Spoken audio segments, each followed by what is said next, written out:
places, and then we'll get started in. I usually say the start time is like 6:15, so it also gives me time to pre-roll that ad just to get it out of the way. Do I not see ads because I'm a subscriber? That is correct. Probably. I see ads. Dakota, I was in extremely cold weather along with you last week. In the Yeah, Midwest. house cold. I mean, it was like 4 degrees, so it's probably worse where you are. I was down in Yes, it Indianapolis. was. Ah, yeah. I'm sitting at 34 today. Ooh, heat wave. That's a heat wave. This is shorts weather. Nice. It's Good. 75 out here in Phoenix. We were out eating outside Yeah, for dinner fuck you. tonight. Yeah. It gets to like 120 in the summer though, so we don't like do anything outside for 5 months. Yeah, it's Yeah, we don't get over 100. 69 degrees here right now. Oh dang! So naturally, I'm just wearing shorts and a tank top because it's very warm. I'm still wearing my Yeah, comfy. whatever. No, really, it's called a comfy. I don't know what that is. It's kind of like my hoodie. Is it like a Yeah, onesie, it's really nice. or is that a different thing? Is It's it like a the blanket thing? It's Yeah. the blanket hoodie. Yeah. Isn't that a I poncho? have one too. It's a comfy poncho. It's damn like it. a snuggie, but it's a poncho kind of thing. You guys are talking. It's literally a hoodie, but it's lined with like fleece blanket material. on the It's so, inside. Isn't that a it is what's comfy. that called? They're also called hoodies. I want my own comfy What about hoodie. the snuggie? What? The Isn't that a snuggie snuggie? was just That's that like like 10 years giant ago. This is cloak just- blanket thing. This is just Yeah. madness. I don't think we needed all of these Isn't that the different same thing? things. No, I like the hoodies and the comfies better. I, Yeah, I, yeah, there I you went go. ahead and linked it. There's a link in the Discord now, guys. Taz is the real MVP. We're still fighting Indians here in North Dakota, so Yeah. you gotta fight for our. It's just weird. I don't know what you kids I are love doing these hoodies. days. Oh,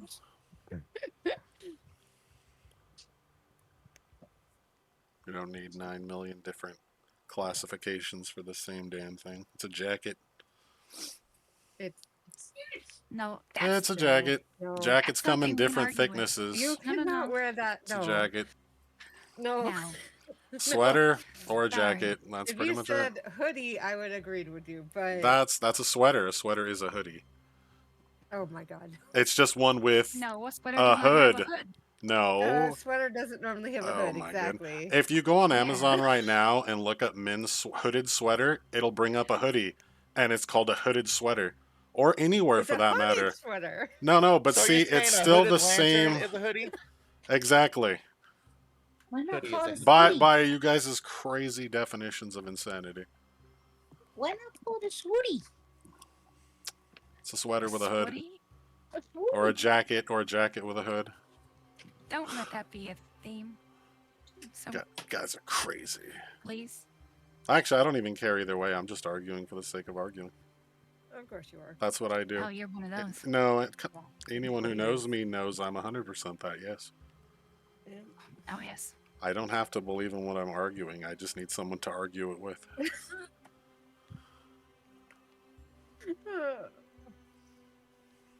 What would you expect from someone who majored in like political theory for like lawyer stuff? I just want to argue. I don't Commercials are over, by the I way. don't care why. Well, it says could work 49 Elon. seconds. No, it's over. Well, I'm gonna wait until it Stop because talking about whatever you're talking about. the ads that people get do vary. So we'll wait until it Oh, I finishes. suppose. What are you doing? Fine. Like I have heard of some people No. getting I think it's a Twitch bug Longer ads. sometimes where people get like an hour-long ad that won't end unless you refresh a stream. Ew. So Oh that's my fine. God. Yeah. It's never happened to me, but I have seen would- complaints about it. Well, I think a lot of people just would you keep even on watch Twitch. it? No, a lot of people just keep it on in the background. Like I Yeah. usually Oh. keep it on in the background on people's Makes stuff sense. too. I've never gotten an hour-long ad, but you know. I remember when YouTube pulled that crap. YouTube, I think, has also had the same problem, yeah. All right, well, we're back, it looks like. So is everyone ready? Everyone feeling good? Feeling hype? I feel good and hyped. All right. Yeah. So Hood, if you will. we, we will begin. So at some point, shortly after those of you that have gathered finish dinner, um, Stanimir walks over and says, kind of, invites you guys out towards Madame Eva's tent and says, wait here, she'll be with you shortly. And you guys are much closer to the actual river and the waterfall. And the air is just kind of thick with the scent of damp wood and also a bit of or damp earth and old wood from the little bonfire nearby. And most of you guys are still kind of huddled around it because it is fairly chilly at night in Barovia, and it's kind of the only thing that's keeping back, that ever-present chill that clings to nights in Barovia. The rest of the Vistani encampment, a bit further out from you guys, as you guys are out towards the outskirts, is kind of humming with, murmured conversations, distant laughter, though none of it, or at least not the full effect of it, is reaching the area where you now wait. There's a heavy embroidered curtain that separates you from, presumably, Madame Eva, who is inside, and you can hear her kind of moving around and doing other things, but she hasn't yet addressed you. And then, kind of off to the edge of the firelight, you guys hear a rustling, kind of where some of the forest is pulled in closer to the camp. And a figure emerges from the tree line. A tall, dark-cloaked elf. His expression is impassive, but his presence is undeniable. Golden eyes scan the camp before stepping forward, and behind him, leaning against him for support, is someone familiar. Your missing companion. Luthias's clothes are torn and his skin is kind of dirtied by travel and hardship, but he definitely seems to be alive. And in the distance, you hear some of the other Vistani who were at least close enough, or at least perceptive enough to notice the pair emerge from the wood, kind of hush briefly as some of them turn to watch the group emerging from the forest. Though most of them kind of quickly go back to what they were doing, just knowing better than to interfere in whatever fate has just played out. The elf walks closer, kind of towing Luthias along, stopping just short of the group of you guys standing outside the tent. And he kind of looks between you again, gives a nod to Uni, and then says, I believe this belongs to you. And he kind of just motions to poor Luthias, who's, looking a bit worse for wear. And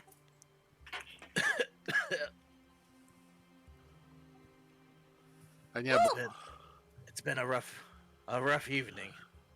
Friends! I kind of whisper to them. I don't want to get too loud and rambunctious around the camp because, I don't really know where I'm at.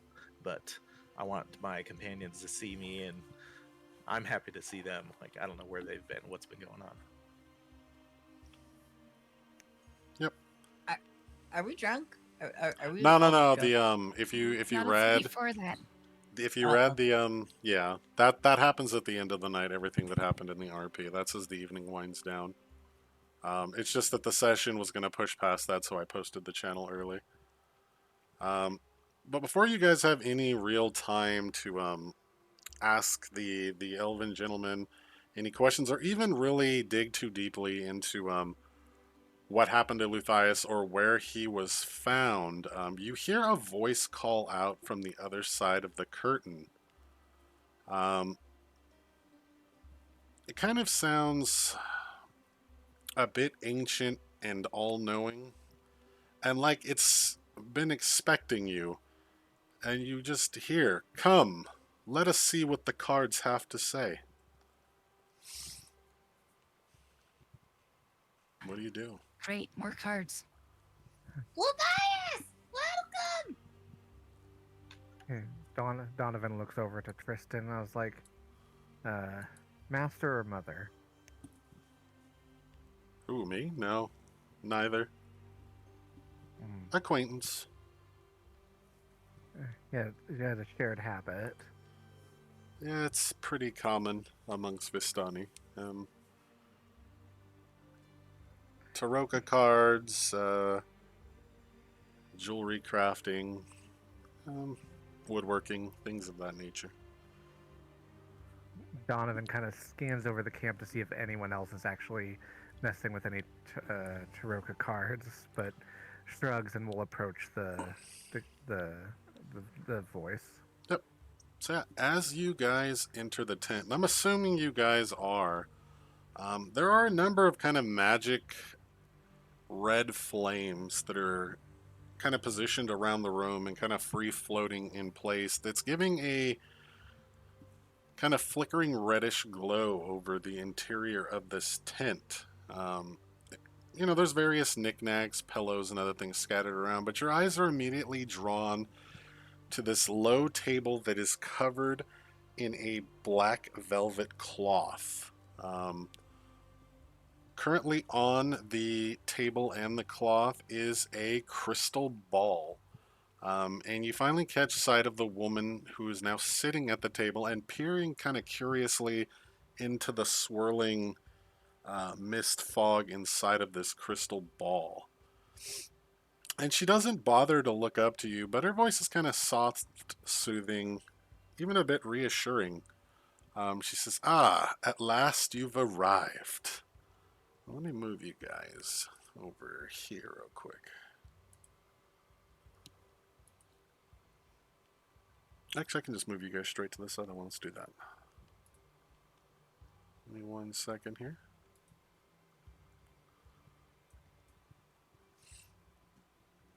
Let me, I'll show you her token. If you've played Curse of Strahd before, you probably are slightly confused. That's okay.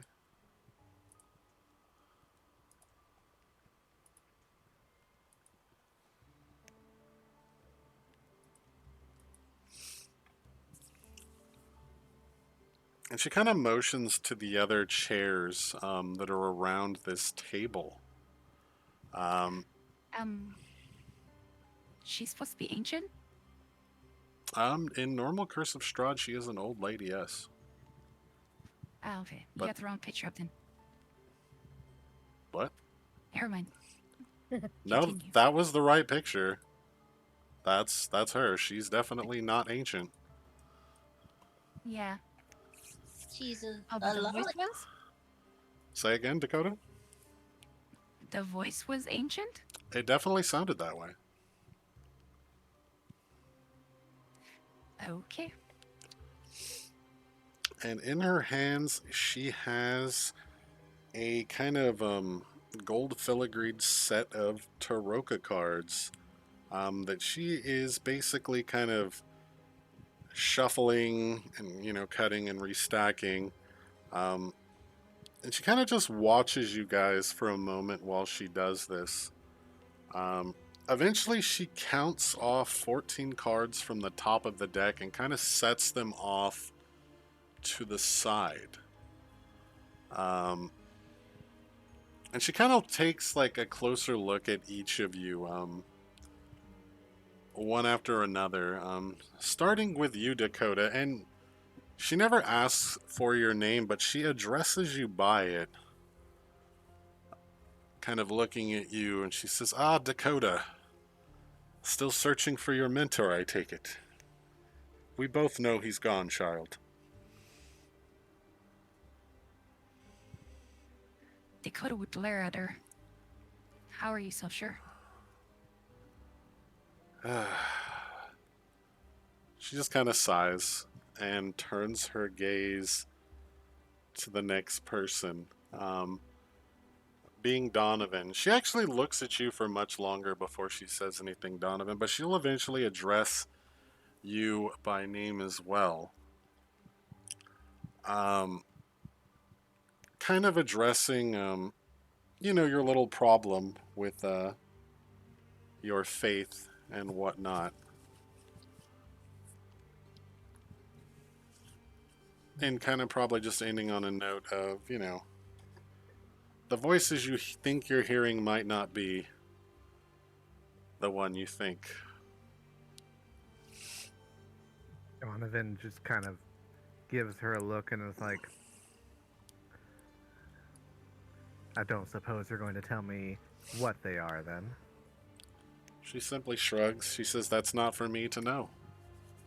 Just know that it's not. And she'll kind of look between the rest of you as well. And she says, all of you were brought here with a fairly common theme. Promises of faith restored, mentors lost, family.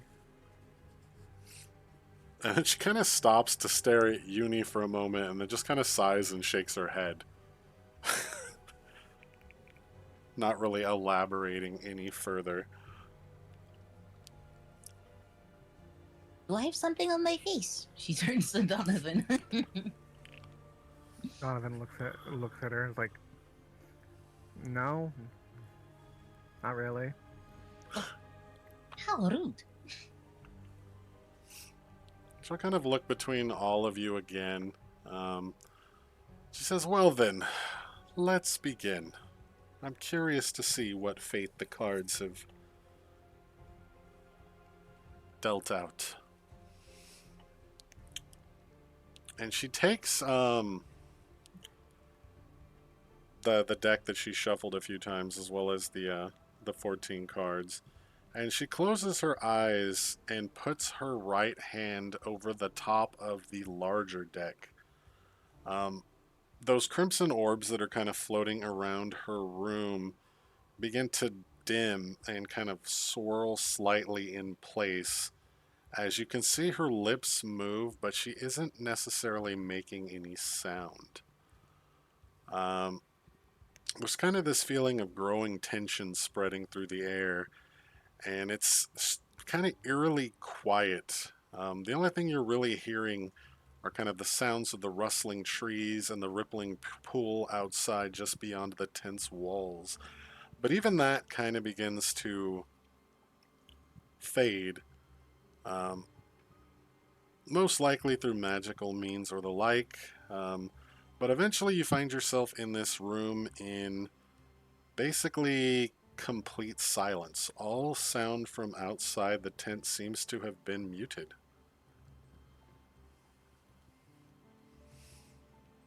Ooh, I'll have to learn that trick from my honeymoon. And then slowly, almost reverently, she kind of pulls the top 3 cards from the deck, and she lies them face down separately on the table. I forget I have it in my book here. I think she's placing the side, top, here, and there.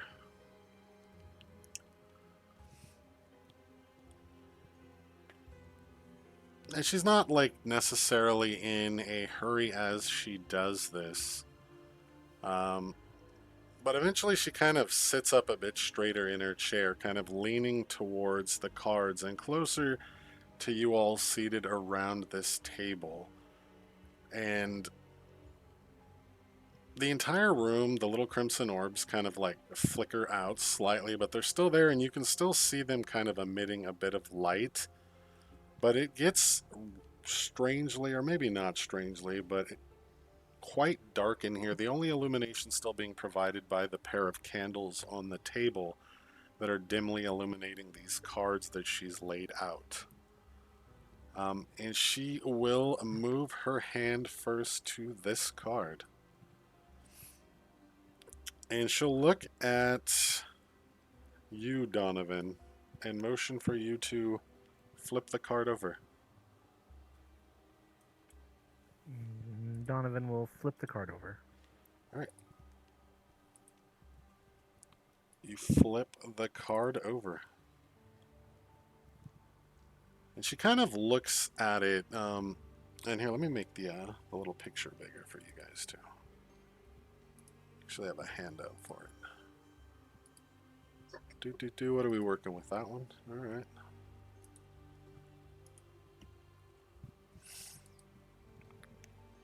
You see a priest kind of pointing his finger mere inches from a guardsman's nose. And the guardsman is holding a dagger behind his back.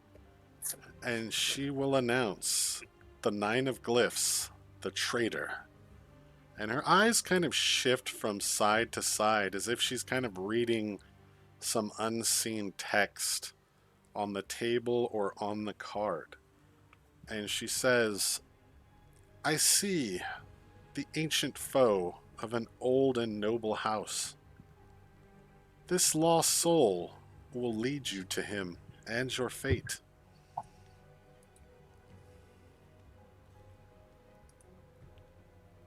She will then move her hand to this card here.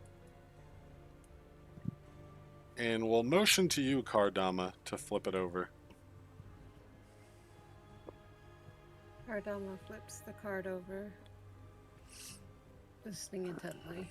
Yeah, and as you're moving to flip it over, she kind of announces it at the same time. She says, and this card tells of a powerful force for good and protection. A holy symbol of great hope. And she flips over. Let me go in here. What do we got? Myrmidon?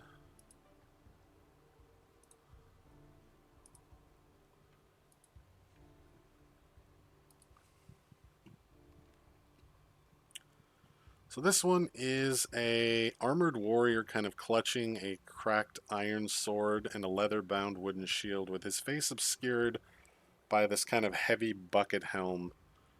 And she says, the Five of Swords, the Myrmidon. She kind of stares again, once again, like she's reading something. And just kind of smiles and nods. But doesn't really elaborate any further.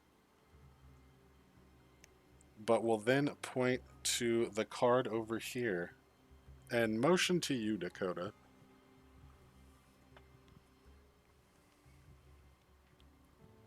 Okay. You want to flip the card? Eat the card? The card. I don't know how tasty is it. Not very. Yes, I'll fuck the card. Alright. She says, and this card, a card of power and strength. It tells of a weapon of vengeance, a sword of sunlight. And what do we have this time? Let me find it in my little list here.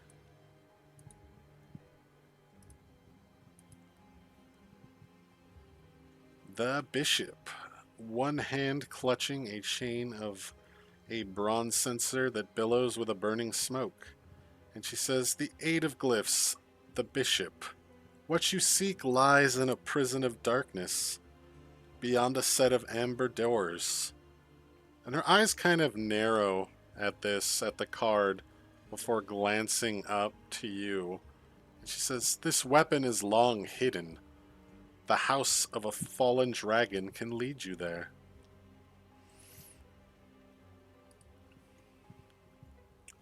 And Uni, the bottom card. I'm a bottom. Anyone writing this down, by the way? Power bottom. I am, yeah. Hopefully. Okay. Okay, Thank you. So I the forgot only about thing, that. It's the only thing I didn't catch, the first card, the traitor card, that was for an ally or? Let me scroll back up to my notes. Tells of history, knowledge of the ancient knowledge of the ancient that will help you better understand your enemy. Some sort of knowledge. If you're familiar with the setting at all, it's likely you already know what that is. Okay. All right. So, yep, that's the only thing I hadn't gotten so far. So, yeah, go ahead. All right, so she will flip the card closest to you guys. And I'll show you guys this card here. The Miss. Where did I leave off in my notes? Scroll up here. This card shed lights on one who will help you greatly in your battle against darkness. And let me pull this up right here. So is that another ally then? One sec. What do we have? The Miss this time? Uh huh. Yes. She says, Avistana wanders this land alone, searching for her mentor. She does not stay in place for long. Seek her out at St. Markovia's Abbey, near the Mists. What was the name? Saint Markovia. Yep, Near the Abbey. yep. And then finally, Luthias, the final card. Don't be a vampire. Don't be a vampire.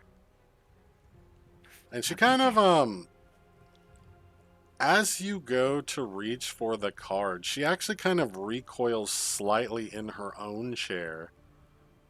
Rude. Kind of pulling back from the card as her eyes go wide a moment. And you flip the card. And what do we got there? You probably Marionette. haven't showered in a while. That's also true. Yeah. Yeah, he Mhm. stinks.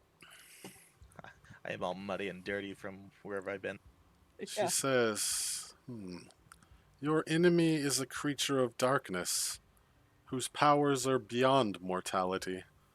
When the hour of judgment arrives, and she's still kind of pulling back from the card, but will eventually kind of lean forward and put her index finger on it. She says, This card will lead you to him. And you can see her hand is kind of trembling slightly over the card before she pulls her hand back.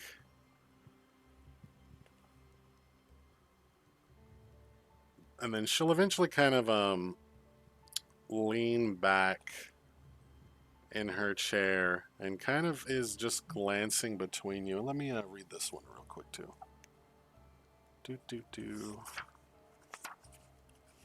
I'm sad I don't have the digital version of this book because it would have made it a lot easier.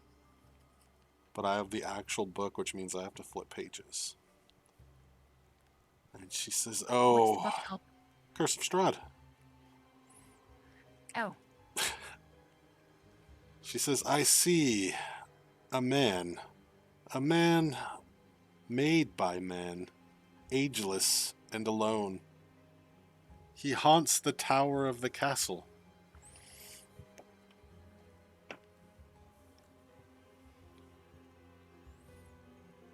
Is this the enemy? The creature of darkness that you see?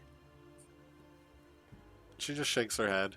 If you want me to repeat it, she says your enemy, before that, is a creature of darkness, whose powers are beyond mortality. When the hour of judgment arrives, this card will lead you to him." Interesting. Oh, is it like a vampire marionette? Nope, it's just a That's weird. marionette. But she does tell you about the a man made by man living alone in a tower in the castle. And ageless. Yep. It You said, like her- she said he haunts the tower? Yeah, he haunts the tower of the castle. Okay.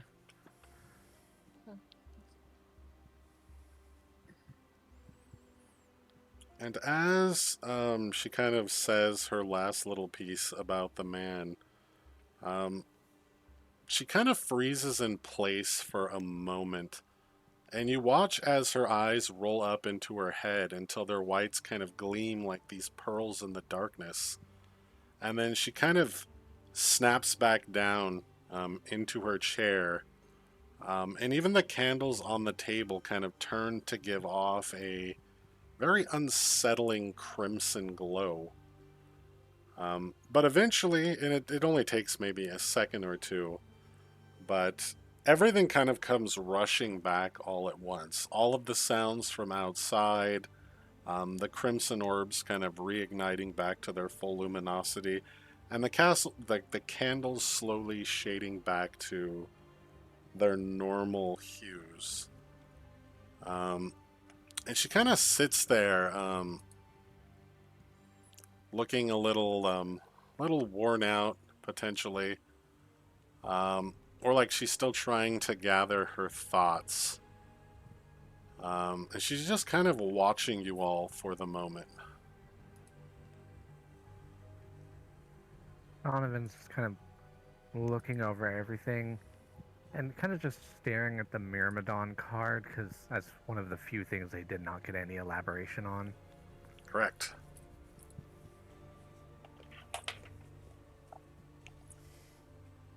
Give me 1 second here, though. I want to see if I want to give you guys anything about that one.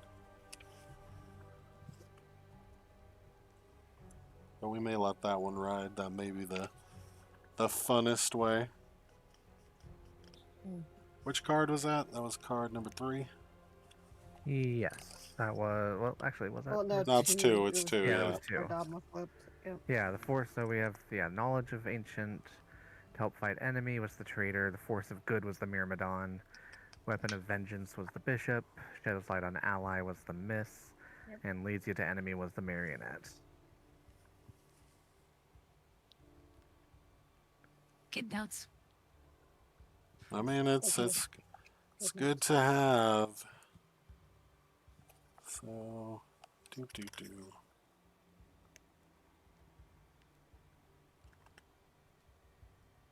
We're looking for. I wish this book was laid out a little better. Myrmidon is what, Could have 5? sent you a link, by the way. Oh, I know. It's still problematic. Okay. Ah, here we go. Oh. I actually was supposed to say this. My fault. My own notes and book are all over the place. But she will have added, and you probably want to write this down. Look for a den of wolves in the hills overlooking a mountain lake. The For treasure, which card? the Myrmidon, the one you guys are missing. Okay. Yep. Okay. Den of wolves in the hills overlooking a mountain lake. The treasure belongs to Mother Night. Den of wolves overlooking a mountain lake. You said the weapon. Sorry, the last part one more time. Give me a sec to find the page again. Scrolling back. The treasure belongs to Mother Night. Treasure. Okay. Treasure belongs. Strange. Treasure. Okay. Alrighty. I have amended the notes. Yep. I know I don't actually I think I still do need the book at some point in a bit here. We'll figure it out when we get there.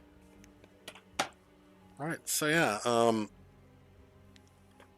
she kind of remains silent for a time, and then just when it's starting to get a little extra uncomfortable, she speaks again, and stands up, and her kind of silhouette dancing in the flickering candlelight. It's a little off-putting, but she kind of whispers. She says, "A shadow is approaching, a lone servant of darkness. They seek knowledge of your future, secrets that I am sworn never to reveal to any but their keepers." And this is important. Do not look, nor rush to greet them. If they learn of your true aspirations, all may be lost. Do not reveal that you know of their nature, for their master will know that I have told you, and his wrath will descend upon us all. And with that, she kind of sits back down and kind of dismisses you all with a wave of her hand.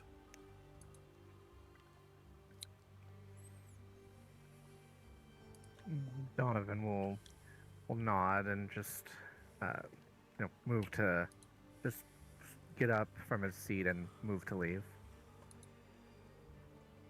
Yep. So yeah, as you guys go outside, give me 1 second here. I'm gonna move you guys over to this other map. Back to our original map. Uni's like, I am confused. What just happened in there? We'll move Luthias over here. Cardama also hesitates but leaves with the others. Yep. So yeah, when you guys exit the tent, there are actually a number of people kind of waiting for you off in the distance, kind of near that bonfire, the one that was closest to Madame Eva's little tent. And the ones you find standing there are Arturi, Eliza, and Stanimir. Who all seem like they were kind of, chatting amongst themselves by this other fire, waiting for you all to come out. And Eliza kind of, immediately says, "Hey, look, they're back," and will, nod towards you guys. At which point, Stanimir and Arturi will also turn to face you all. And he says, "Ah, you're back then. Come, join us by the fire." And we'll lead you guys back towards the large fire that you guys were originally gathered around. I'll move you guys over here. Are these guys friends of yours? Oh, let me, some of you guys are invisible. Let me pull you guys back. Much friends as we can say. Acquaintances. Yeah, this is Stanimir here. Eliza there. Arturi there. This was Luvash. Alinka. Mirabelle. Sorbia. And then you kind of know everyone else, and then Irina down there. And yeah, they'll lead you back over to the fire, and everyone kind of settles in. And we'll just kind of squeeze Luthias in here somewhere. Just throw him right there on Uni's lap. That's And my spot. Hey, well, thanks. Wait. Stanimir's Give up. kind of like, kind of looks between you all. He says, "Well, I hope that was productive. And at least a learning experience," as he kind of glances between you, but he doesn't seem to pursue anything beyond that. And it's at this point that, some bottles of wine are starting to come out, and some people are going for seconds on the rabbit stew with the lentils and parsnips. And they'll offer you some as well, Luthias, as you kind of sneak into the circle where Your everyone favorite. is gathered up. And he says, "Well then, now that we have everyone back together, I think it's a good time to follow it's a long-standing Vistani tradition, the game of stories." And he kind of looks around. He says, "And as you all know, or at least I made it clear to all of you except for our new arrival, as guests at our fire, you're all expected to play. It would be rude not to." He says, now the rules are simple, of course. So everyone, that wishes to play, you simply need to put up a small wager. It doesn't matter the monetary worth of it. It can just be a trinket you found. Almost anything will work. And we each take turns sharing a story that'll make us laugh, weep, or at least get some sort of life lesson or the like from it. Once each story is concluded, everyone who has chosen to participate will guess on the story's origins. Is it a true story, a false story, or maybe a bit of both? At the end of the game, the participant with the most correct guesses will win everything that was wagered.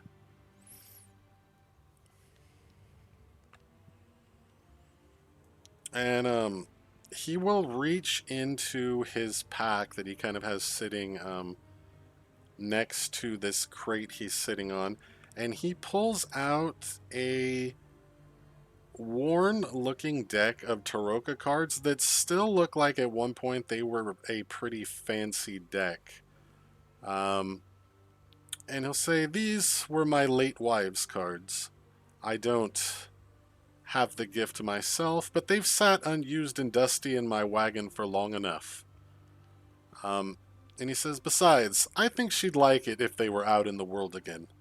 And he will put them in the little kind of growing pile that he'll start there. Eliza, too, will kind of reach into her bag, and she pulls out a small collapsible brass spyglass. And she's kind of holding it up and talking about it, and she says, and it has a small adjustable mirror inside, which will actually let you use it to kind of peek around corners. And then she kind of folds it back up and puts it in the pile. Arturi, who's the other guest to the camp, pulls out a short manuscript that says Van Richten's Guide to Werewolves on the cover, and we'll add it to the pile. Luvosh just kind of grunts, kind of grumpily, but you can tell he's kind of holding back a smirk and just holds up his hands that he will pass. The other three ladies likewise opt not to play, and we get to Kardama. Standomir's kind of looking to see. Cardamo pulls out the necklace they had found at the house previously. She says, just a mere necklace, a trinket that I found on my journeys, and adds it to the pile. All right. And then he'll motion to Irina, who's been kind of just sitting at the fire, chatting with the three other ladies that she apparently knows, which isn't surprising given that you also saw them at the tavern in Barovia Village. And she will actually reach up into her hair and pull out this kind of painted wooden hair clip that's in the shape of a sunflower. And we'll put it in the pile as well. Dakota.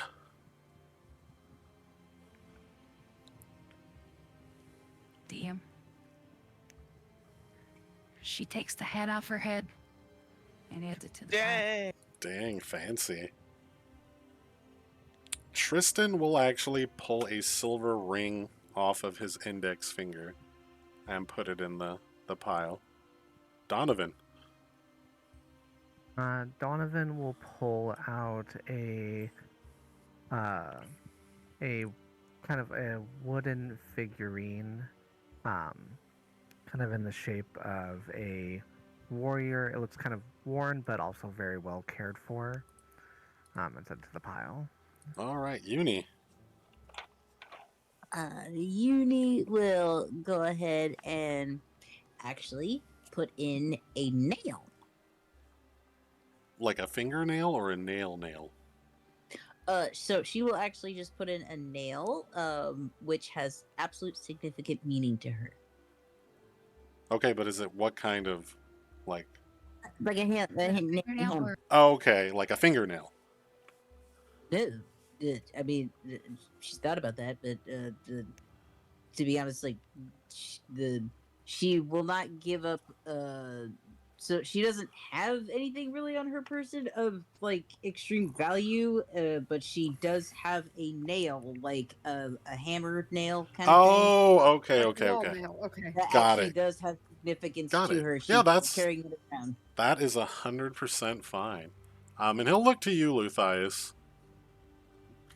So up until basically now, Matthias is has been dressed in pretty formal funeral finery. He works as an apprentice, doing funeral arrangements. And you notice now his waistcoat and like his high collared shirt, they're kind of soaked through with moisture, whether it's sweat or just dampness from wherever he just came from, you're not sure. But he pulls out of deep inside of his pocket a crumpled kind of pile of mud. But as he brings it closer to the center, to the light of the fire, you can see it's actually soggy, leftover remnants of the coffin. And he puts it in. Really? Oh man, not the coffin. The Oh dear. coffin, the case of the No, cursed I thought that coffin. was gone.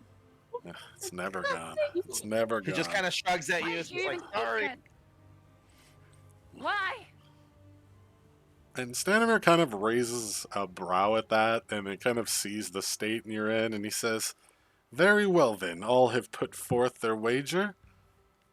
In order to give the rest of you a bit more time to, think of your stories, I'll start, and we'll continue around. Um, well, let's let fate decide." And he pulls a coin out from his pocket. And he says, "Heads clockwise, tails counterclockwise." And he will flip said coin. And it is heads. So he kind of pats you on the shoulder, Luthias, and says, "And you'll be up next." And so yeah, he like I said, they've brought in bottles of wines and the like out right now, and he kind of reaches down to a bottle that's been sitting at his feet and kind of takes a large mouthful of this wine, and then he kind of leans forward and spits it into the fire. The flames kind of turning from the orange you see there to this much more vivid, bright green. And they kind of dance and sway in place as a dark shape begins to take shape in the middle of the fire. And he says, "We come from an ancient land, whose name is long forgotten, a land of kings. Our enemies forced us from our homes, and now we wander the lost roads." And it's at this point that the dark shape in the fire kind of takes on the form of a man being knocked off his horse by another like little fiery figure that's holding this long spear that kind of pierces into his side. And he continues, he says, "One night, a wounded soldier staggered into our camp and collapsed. We nursed his terrible injury and quenched his thirst with wine. He survived.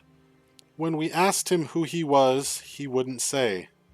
All he wanted was to return home, but we were deep in the lands of his enemies.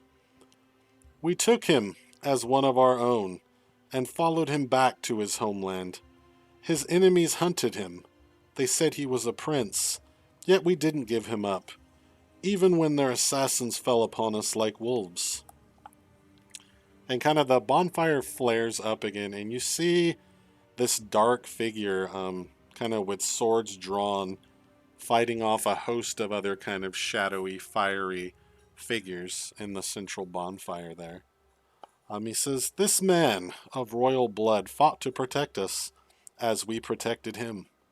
We bore him safely to his home, and he thanked us. He said, 'I owe you my life. Stay as long as you wish, leave when you choose, and know that you will always be safe here.'" And the figure in the dancing fire kind of that was still fighting the other figures, kind of with like a little final little like flourish, vanquishing the last figure, then kind of just disperses into a cloud of smoke and embers as the fire takes on its natural color once more. And he looks to you, Luthias. He says, "So what do you think? True, false, a bit of both, perhaps?" I say, all true, my friend. Why? All right, so we have one true, we have one lie. Donovan, what do you think? True. True. Tristan will also go true. Dakota.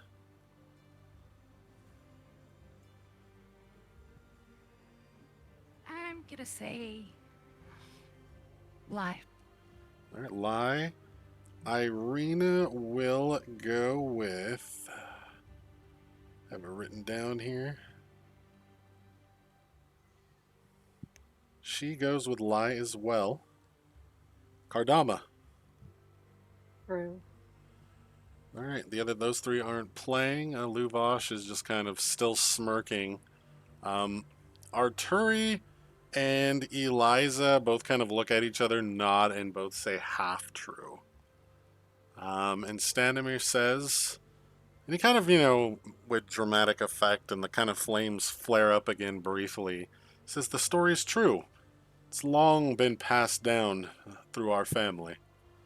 So yeah, if you said true, you have to keep track of your own score here. Just, put... Okay. I'm keeping track of the Okay, score. So, yeah. perfect. Okay, thank you. So I'm just trying to That's remember how who I said said. true. I Um, did. I think Luthias. Uni said false. I think Luthai said true. Donovan said true. I said lie. Tristan said true. Dakota said lie. Irina said lie. What did you say, Kardama? I said true. Okay, also true. And then these two were both half true. Okay. All right. So I've got the points put in. All right. He'll then turn to you, Luthias. Kind of, motion you to tell your story. You don't know much about my past, but you do know I have a certain set of skills. Fear of vampires being Boy. one. However, also fear of being buried alive in a coffin. Years ago, before I undertook my apprenticeship, I was a young boy simply living in my mother and father's home as they worked as undertakers. One night, my mother was very sick, and my father sent me out to the local apothecary to pick up some salves, ointments, medicine for mother. It wasn't that late when I set out, but by the time I was done at the apothecary, it became quite dark, and I had to pass by the local cemetery on the way home because we lived right adjacent to it. I passed by the gates.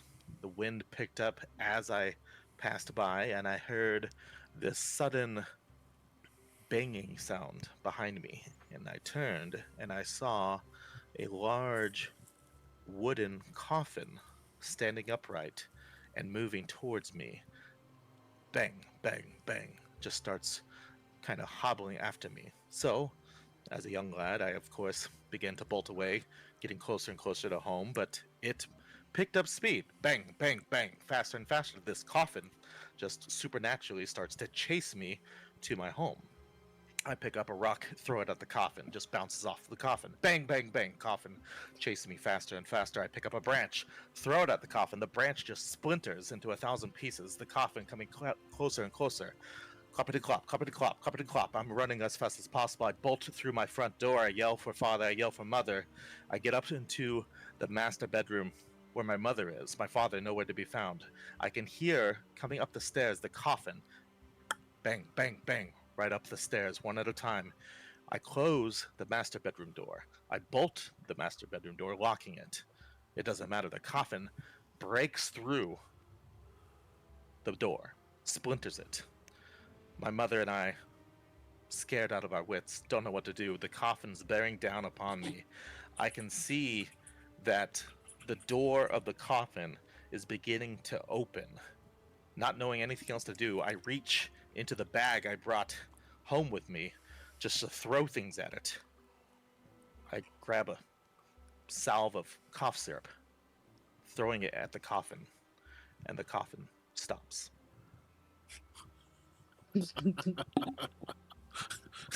Coughing. Oh man, yeah, that's a Luthi story, 100%. I saved my mother, but now I have a fear of coffins and being buried alive in them. So, votes in. True, false, little of both. What do you think, Uni? Donovan. Oh yeah, Uni's first. Go ahead.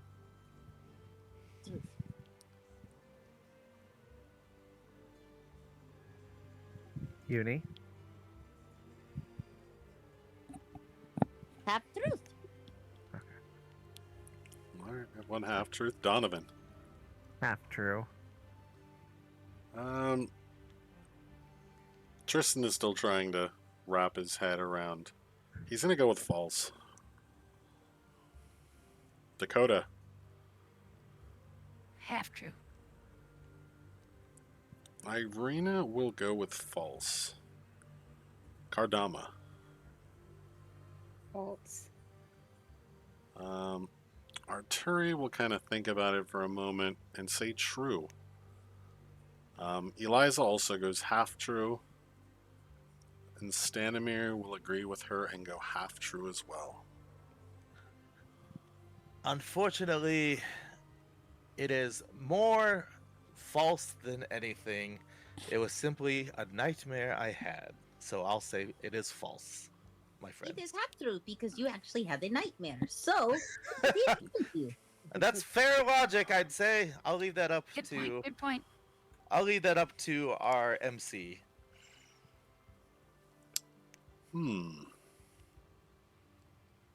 Well, it's supposed to be a true story, not a nightmare, because then anything could be a true story. So Yeah.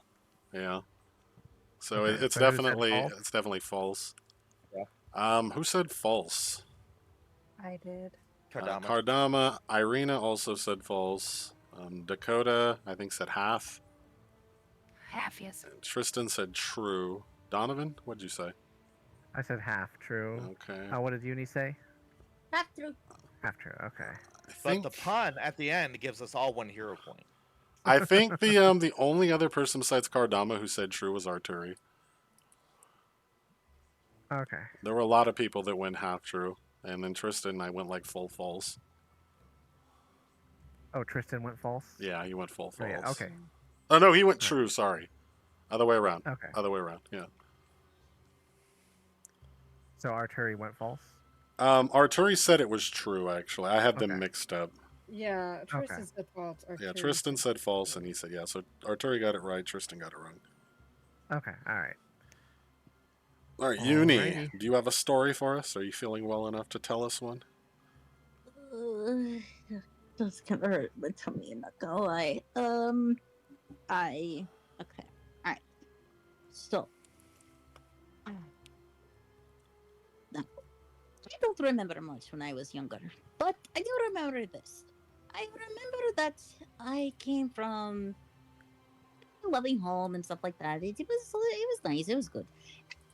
Well, at the same time, like my parents were well to do. I mean, I think they were called Lord or Lady something. It's strange. I actually don't remember my parents, but like they were barely around. I mean, just I mean I.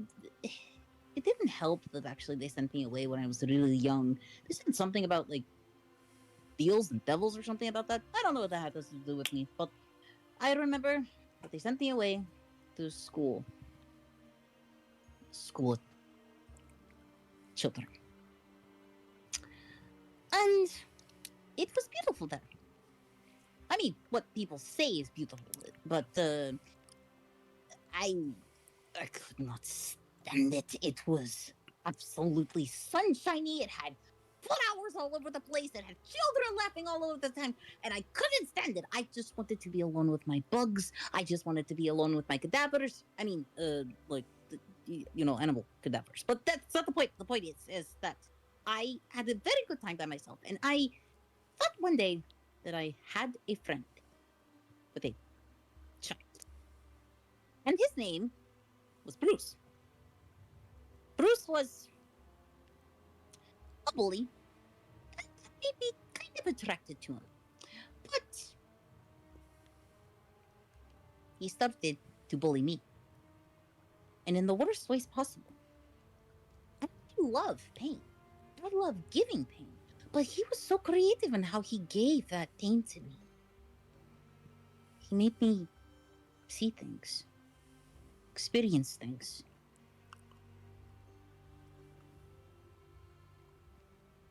But to this day, it's the reason why I can't stand seeing children smiling and laughing. Because they would all be laughing at me. Like I was the weird one. He was the bully, but I was the weird one. And so, I decided one day to make it stop.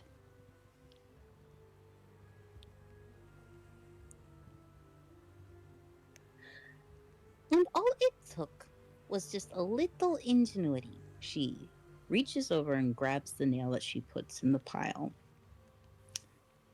I decided to try to make a deal. Nothing too dramatic. I just got done reading a fabulous book about dolls, making dolls. And I thought to myself, I wonder what would happen if I made a deal where I could make him into a doll. And how he would like the pain over and over and over. She puts down the nail and she says, now, you could say that poor Bruce's disappearance, it was quite tragic. Because in her hand she's holding Fester. But you could say to this day, Bruce has actually become quite the best friend that I would hope he'd be. Anyway, that's my story. True, I say. Oh, Yeah, it's Donovan. We go around. yeah, yeah, Oh, yeah. yeah. You Oh, got your... sorry. Go ahead, Donovan. What do you think? Half true. After Tristan kind of looks at Uni and says true. Dakota.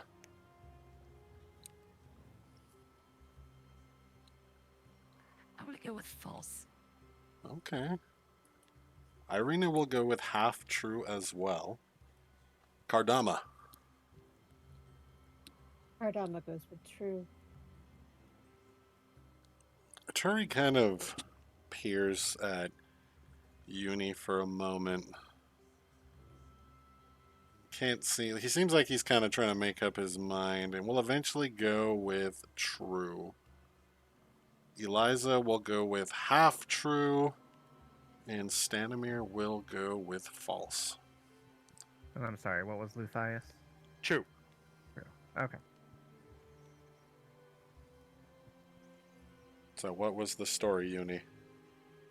Was completely false. Fester is actually, he barely even has a soul. I mean, I just pulled him Yay, out I of won. thin air. Goddammit, you're so good at this. So that looks like Dakota and I think Stanimir. Anamir. Was that Yeah, it? those are the only two. Yep. Yeah, I said true. So It Nice. sounded so convincing. It- like it really you would did. do that. it sounded really convincing. Tristan was like, "Yeah, that sounds about right." No, there was instead a fire. The rest of the children never made it out alive. The truth is so much worse. Yes, it is. Right now, Kardama has 2. Eliza and Arturi have 0. Uni has 0, and everyone else has 1. All right, Donovan, you are up.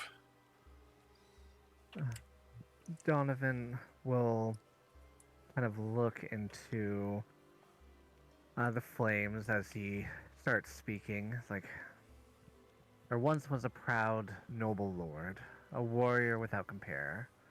He was one of many, but he stood apart from them, never involved in the politics and backfighting that they always seemed to devolve into. He joined the call, of course, if they ever set aside their differences to fight a common enemy, but otherwise he was content to grow his house and leave them to their devices. This lord, he loved to fight, and, like the other lords, he drew those who would seek to serve him to his side, rewarding them with power to serve in his name. The other lords fought each other, some even dying and ending up replaced, but this lord was a constant, always seeking to empower those willing to fight for a cause worthy of a fight. Yet, as can happen, those that delighted in the fight but used it to repress others more and more found their way into his house. They followed his rules, so he could not punish them, yet they twisted his teachings, his purpose, and he could feel it twisting him in turn. Yet before he could rid his house of those that sullied it, he was struck down. The Watcher of Lords, the one who made sure that the lords that rose to that position were worthy and struck down any pretender, accosted him. It was a glorious battle, one worthy of this lord's name, but the surprise of the attack took its toll, and this lord was struck down, his house left to shatter without his guidance. Those that had followed him were left to fend for themselves, to find a new lord, or go without his guidance, and simply just try and follow his teachings as they move through their lives.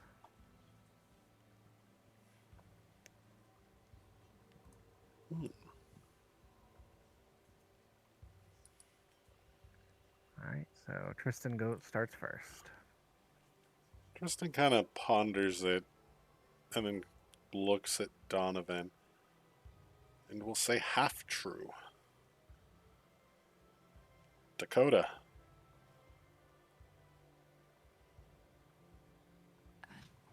Who?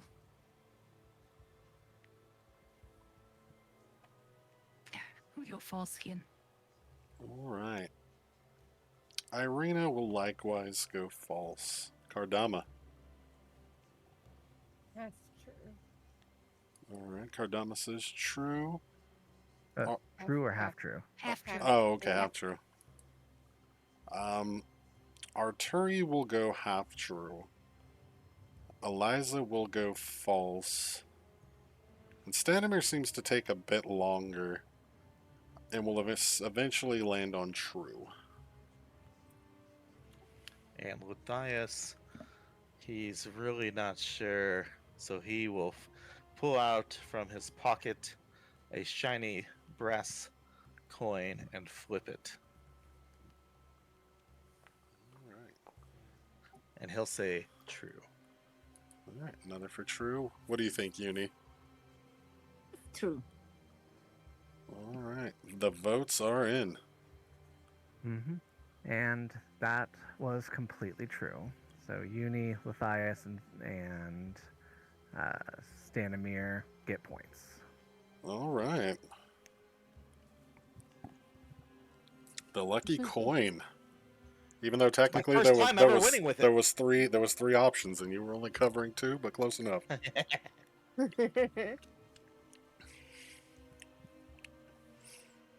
All right. So yeah, Tristan's mostly just been sitting kind of quietly by the bonfire, but as people have told their stories, and he kind of just perpetually does have this sardonic grin on his face most of the time. I'm just, kind of watching, listening, and enjoying, what is going on. He will briefly stand up to grab a loot that's kind of leaning against a nearby crate. And he'll kind of begin to pluck out a kind of slow, eerily haunting tune. And his voice kind of starts out low and resonant as he begins his tale. And he says, in a village nestled deep within the mists, there lived a simple cobbler named Antonio. He was an honest man, known for his craftsmanship, though his life was marked by poverty and misfortune. And he kind of looks between everyone again. He says, but one night, as he toiled late by candlelight, there came a strange knocking on his door, and he kind of raps his knuckles against the side of the crate he's sitting on 3 times. He says, cautious man that Antonio was, he called out, though there was no response. So reluctantly, hesitantly, he slowly opened the door. But what he found was no one stood there, only a mist rolling in from the dark forest. He turned to close the door, but then a shadow slid across his floor, darker than any mere absence of light. It moved without a source, curling, shifting like smoke. Good cobbler, the shadow whispered, in a voice that was both silk and nails. I have heard your woes. You work tirelessly, yet your purse is always empty. Your hands bleed for others, yet none repay you. Would you not wish for better? Riches, respect, and comfort, all can be yours. But Antonio was no fool. He knew that bargains made in the night were rarely fair. But curiosity got the better of them. What is your price? He asked, keeping his voice steady despite the chill in his bones. The shadow seemed to smile, though it had no face. I ask only your shadow in return. A small thing, barely worth noting. Antonio hesitated, briefly, but reasoned with himself. What need had he for his shadow?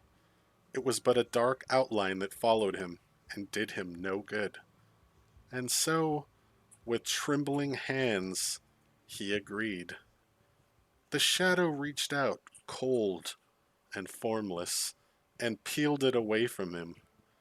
Antonio shuddered as he watched it flow into the darkness, and the deal was done. At first, Antonio's life transformed for the better. Customers flocked to him, eager to pay handsomely for his work. He ate better, dressed finer, and even found love in a beautiful woman named Sasha. Yet over time he noticed strange things. His footsteps made no sound, and people began to shy away from him without ever knowing why, their smiles faltering when he approached. Worst of all was Sasha. Though she loved him, she seemed increasingly unsettled in his presence. Your eyes are too dark, she said one night, trembling. They seem to drink the light. The following evening, he caught sight of something far worse. In the moonlit reflection of a pond, he saw himself. Not as he was, but as a pale, hollow man, and behind him loomed his shadow, tall and twisted, with eyes that glowed like coals. It was following him, he realized, but it was no longer his. It hungered, watching him with malevolent intent, and though he fled, it came just a little closer each night. Desperate, Antonio sought the help of a wise woman who lived at the edge of the village. When she heard his tale, she paled and said, Foolish man, you gave away your soul's anchor. Without your shadow, your very essence is incomplete. That thing follows you now. It is waiting to take your place. And on the 3rd night, after his visit to the wise woman Some say Antonio vanished, leaving only his boots behind by a pond, still warm. But there was no sign of the cobbler. And yet others claim if you stand in the forest on a moonlit night, you might even see his shadow wandering, searching for someone foolish enough to take its place. And he kind of at this point lets the last notes on the lute fade into silence, kind of glancing around at the faces of everyone present. And then with kind of like a sly grin, he'll go on to say, "So, my friends, next time you see your shadow stretching out behind you, be sure it's truly yours." And then he'll kind of lean back again, still smiling like an asshole. Dakota. Creepy, but false. Irina will go half true. Kardama.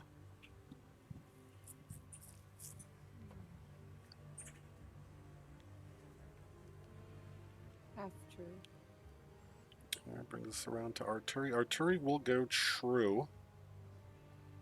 Eliza will go half true.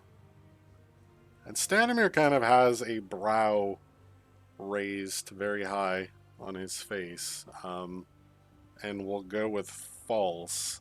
But he almost states it more like a question than an answer. Luthius. False? Another false. Uni.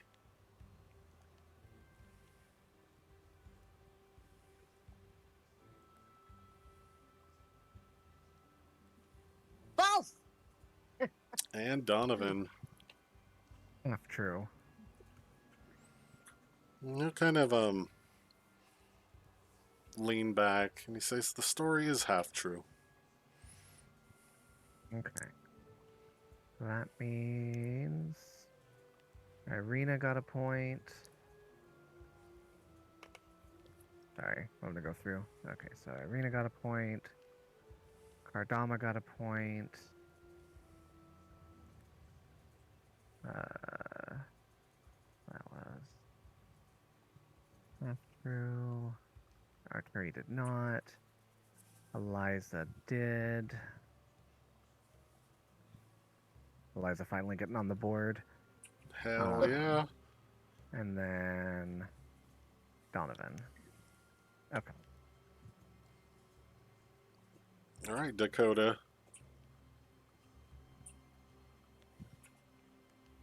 She stares at the fire in the pile. I'm gonna lose my damn hat.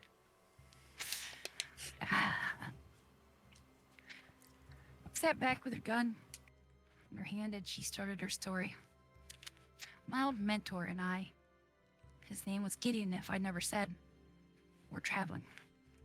He had these fancy guns, all ruined out and such. He could kill a rabbit before I even knew the thing was there. Her hand moved to the ragged bandana around her neck. Anyway, we was a bit on the line when it came to the law. Sometimes had to steal to eat. But when we did have plenty, we gave it to those in need. She looked around carefully to see if there was any judgment in anyone's eyes. Seeing none, she continued. So we was hunting deer. Didn't have a long rifle between us. Just had our pistols. So we had to get fairly close to get a good shot in. Hence why I'm so good at tracking. So we're close. The track was clear, and we was downwind from the critter. So we knew we had a chance to have a good dinner that night. There she was. Beautiful doe. Near winter, so her coat was starting to come in nice and all. We both took aim and fired at the same time. But it seemed to know we was there, even though we didn't make a sound. And it bolted, and we both missed. Which is a rare thing for me, and especially for getting to miss. so we were both surprised. We went to the spot and there weren't any tracks.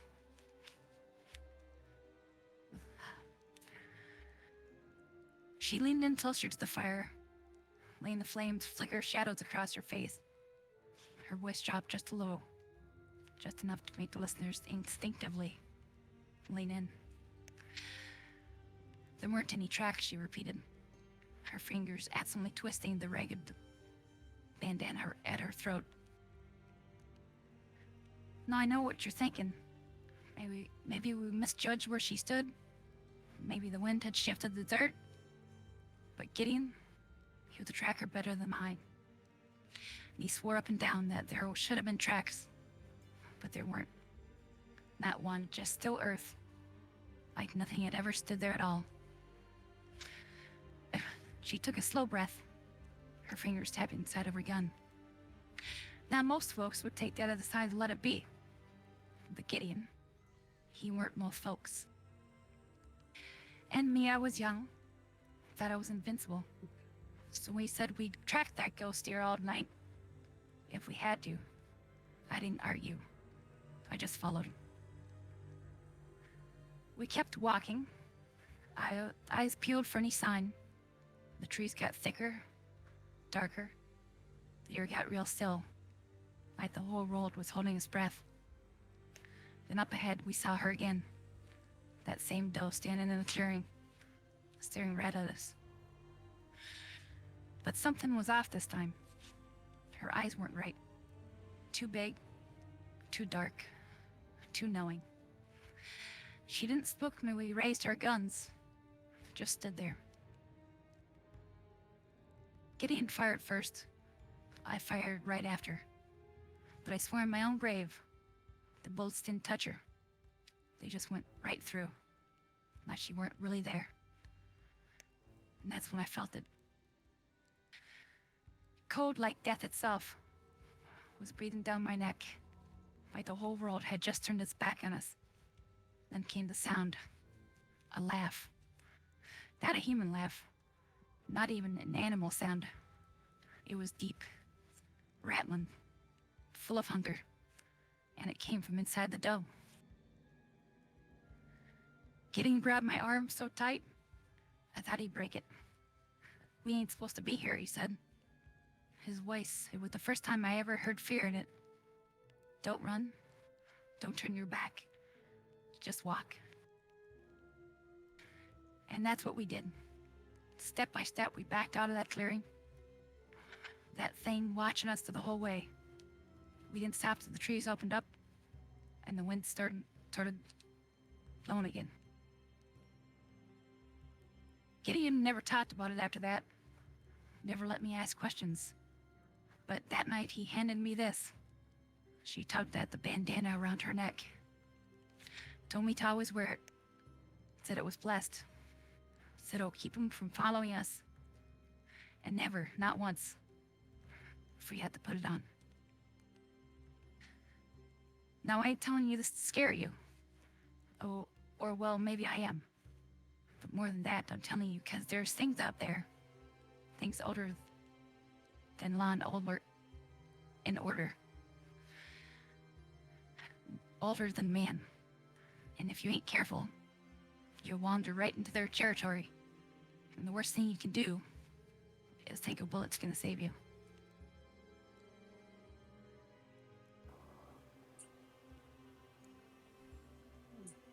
So ends her story. All right. Irina will go with half true. True.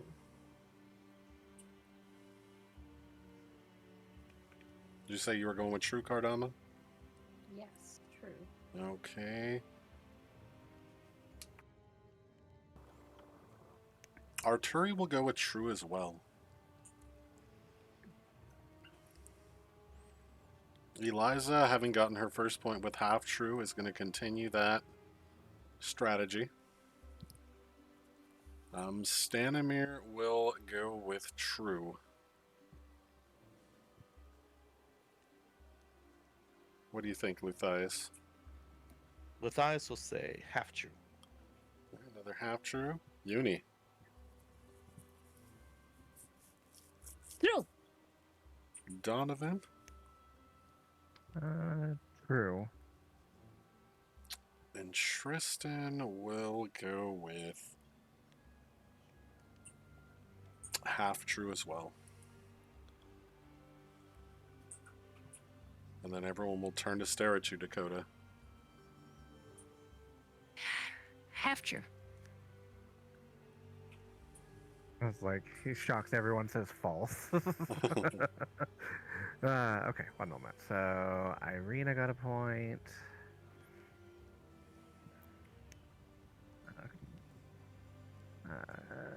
Cardama, no. Arturi, no.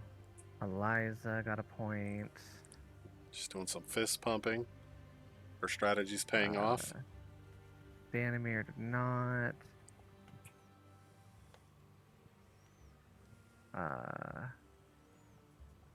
Luthias got a point. And Tristan got a point. Okay. All right. Alright. Yeah. Right Cool. now, Cardama, Irina, and Luthias are all tied Dang, with what, 3? With Yep. 2 with or 3. 3? Yeah, because I think Tristan has Okay. 2, and I think Eliza has 2. And I think a couple of us have Oh, yeah. 2. Stanimir has 2, Eliza has 2, Arturi still has 0, poor guy. He's trying. He's trying. I know. Cardama and Irina have 3, Dakota has 1, Tristan has 2, Donovan has 2, Uni has 1, and Luthias has 3. All right. It will move over to Irina. And she just kind of, she'd been sitting up pretty prim and proper like you might expect. Nobility, but she kind of slumps a bit on the crate she's sitting on. And doesn't necessarily look at anyone as she starts telling the story. Her gaze is just kind of fixed on the fire. And she says, "When I was a child, my father took me and my brother to a vast, tranquil lake. I remember the sand beneath my bare feet and the lapping of waves against the shore. But then, something broke the silence. A low growl that echoed through the wind. As I turned, I saw it. This large beast emerging from the fog. And she kind of looks at you at this point, Cardama. She says, it was a wolf, far larger than any I'd ever seen. I still remember its eyes, yellow, cold, and hungry. My father screamed for me to run, and I took off for the woods. And the wolf followed, its snarls echoing through the underbrush. I remember branches whipping against my face, thorns cutting at my feet as my legs burned and my breath grew ragged. But fear drove me forward. It was only much later, when my heart had quieted in my chest and the wolf's footsteps had faded into silence, that I finally allowed myself to stop. By then, though, the woods were strange to me, and my father's shouts had faded. A heavy mist had descended around me, and shadowed shapes lurked in every corner. I stepped forward, one hand reaching fearfully into the fog, and a wolf made of mist leapt forth, its jaws opened wide to devour me. And then, everything went black. The next thing I remember, I awoke in my own bed, my father's humming echoing from the kitchen. I don't know how I got there, or what became of the wolf, but I can still remember its teeth as clearly as ever.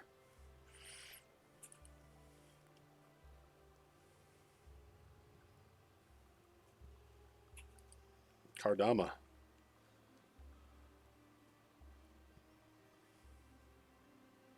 Adama tenses, but she nods.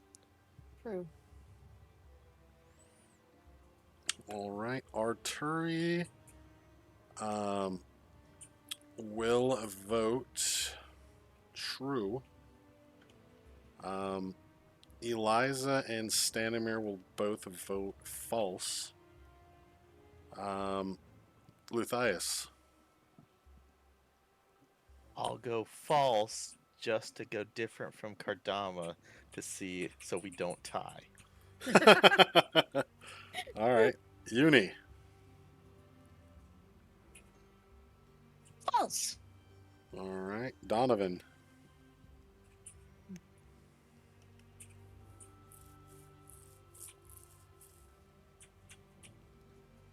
Half true. Tristan will go half true as well. Dakota.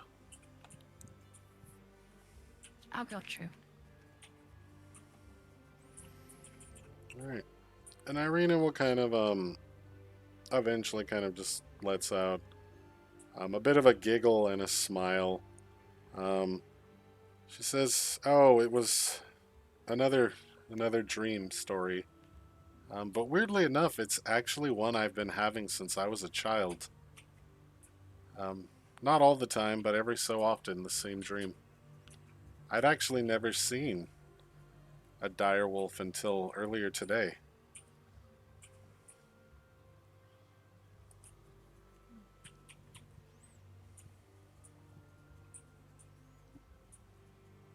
So it's false, right? Yeah. Okay. Alright. So Luthias has taken the lead. Who all said false? Who did we have? Eliza, Stanimir, Uni, and Luthias all said false. Dang, look, this is like the corner right here. Right. The fuck that, I don't believe you, corner. All I right. was just doing it just to go opposite of Kardama. All right, Cardama, Good job, bud. you are up. Actually, we're gonna get ads here in a second, so we'll pause, get water, use the bathroom, do anything else, and we'll meet back in like 5-ish minutes. Alrighty. Okay.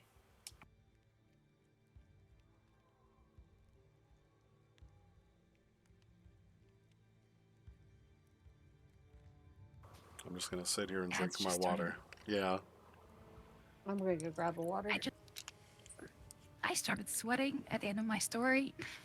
Like, what's going on? Oh, were you nervous? I guess so.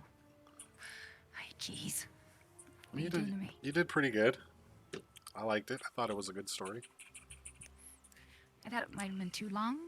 No, it was a good Nope. length. No, it seemed fine. And you actually made Okay. you wrote some character action into the thing as well, rather than just just reciting like a story from a page. Right. Like look at the fire, interact, stare at people.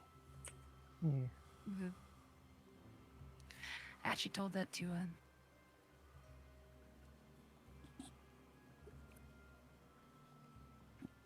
I forget her name now. Gardala. Oh, were you guys sharing your stories behind the scenes? Yeah, just a little bit. How'd you know? Well, I mean, she basically just said it, so that's all I knew. Yeah, kind of. Like she said it, I didn't have A to. little bit. Yeah, I kind of get. I mean, you guys have all done good so far. I've been amused.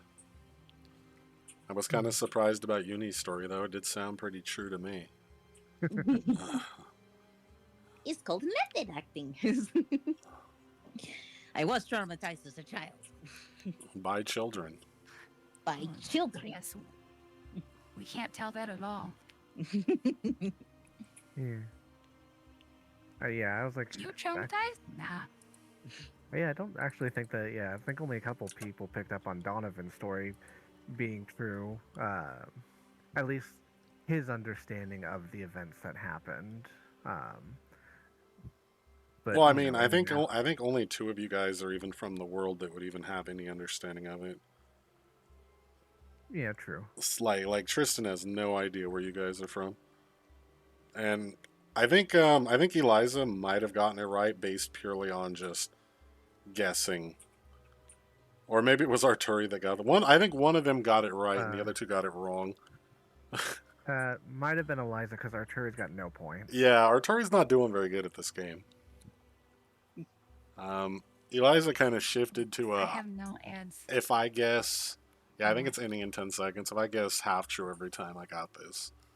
And Stanimir just kind of goes with what he's feeling at the time. Well, you don't get points for half truth. No, you do. If you say half After. truth and it's half true, that's how you get a point. No one else gets a point if it's half That's true and true. you don't say half true. So it's a 1 in Okay. 3 shot each time. All right, Kardama. If you're back. If not, we'll wait till you get back. I think Luke might still be AFK too. It's false. Uni's calling the story already that hasn't even been told. Dang. Okay, I come back and hear false. Okay. Thanks Yeah. for the faith, Uni. We're just waiting for Luke, and then you can start on your story. I have plenty faith in you. It's a game.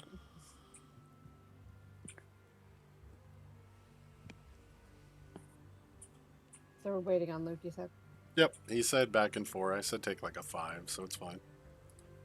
Because it was doing the thing where it says ads starting soon, but as we've Right. discovered, sometimes ads starting soon means in another 3 minutes. Mm-hmm. So Got to play around with those for when I streamed as affiliate recently, and I was like, oh, great, fun. yeah, like Right. I wish it worked a little better, but Yeah. it's what we got, so we make do. I just left them alone as they were, because I was like, I did a pre-roll at the start, but I just left them alone for the rest. I was like, Yeah. this is too much to keep up with. I think that the only main thing I did was just switch it so it's just the 3 minutes per hour. Because I think by Okay. default it runs 5 minutes twice an hour. So every 30 minutes you get like 5 minutes of ads, and that's insane. Oof, ouch. Okay, I'll have to look at that. Yeah. It's pretty mean like that. It is. Matthias is back. All right, Kardama, Yeah. tell us a tale. Kardama goes ahead and makes sure that her wine glass is full before she takes a sip and begins. Late one evening, as if out of nowhere, a young girl arrived in a small town, scared, frightened, and alone.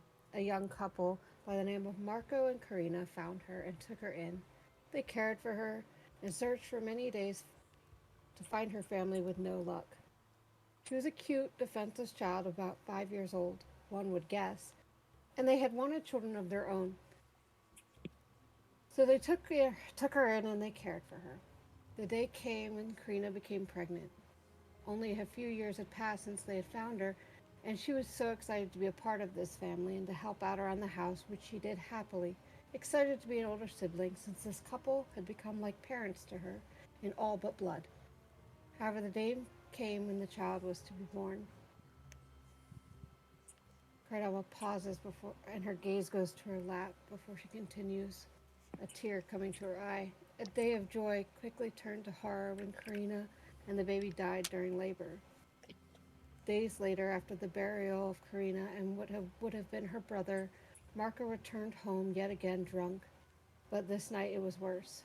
The young man, whom she had come to think of as a father, turned on her, cursing, calling her a curse upon his life, and kicked her out on her own. With nothing, he literally dragged her from his home and told her to never return. The man took it even further, convincing the town and its people she was cursed. Now, on her own, the young girl struggled. She wasn't sure how to survive out on her own, and days had passed, and she was certain she would die of starvation or of the elements. An older man came upon her. He told her to call her Arthur or Artie. He found her so close to death, but felt pity upon her as he was an outcast of the town himself. And he took her to a small hut on the edge of town, where he did his best to get her healthy and show her how to survive on her own. He taught her to hunt and skin animals for food, but also leathers and hides to make some clothes or blankets to use for warmth during the winter. He taught her to pickpocket and to take what she needed to make it on her own without being spotted. It took a while before this girl opened up to him, but when she did, She had finally settled in and came to find Arthur in the small hut as her new home. A few years passed. When she went out one day to hunt for some deer for them to eat when she came across a pack of wolves. She tried to sneak away to no avail and thought for certain she would be dead when the older man appeared, having been looking for her. Telling her to run, he got the attention of the wolves, but one man versus 3 wolves was hopeless. Cardama tenses at this and swallows before continuing. The girl watched in horror as they descended upon her friend. She heard his screams, heard the sound of ripping flesh, and the growls as they killed him and devoured him. Too terrified to scream for help, but somehow finding enough courage, she made her way back to the hut they shared. Every day she blamed herself for his death, and spent the days terrified the same end would find her. The nights that followed were restless, and if sleep did take her, it didn't for long, as every night she awoke from nightmares of that night.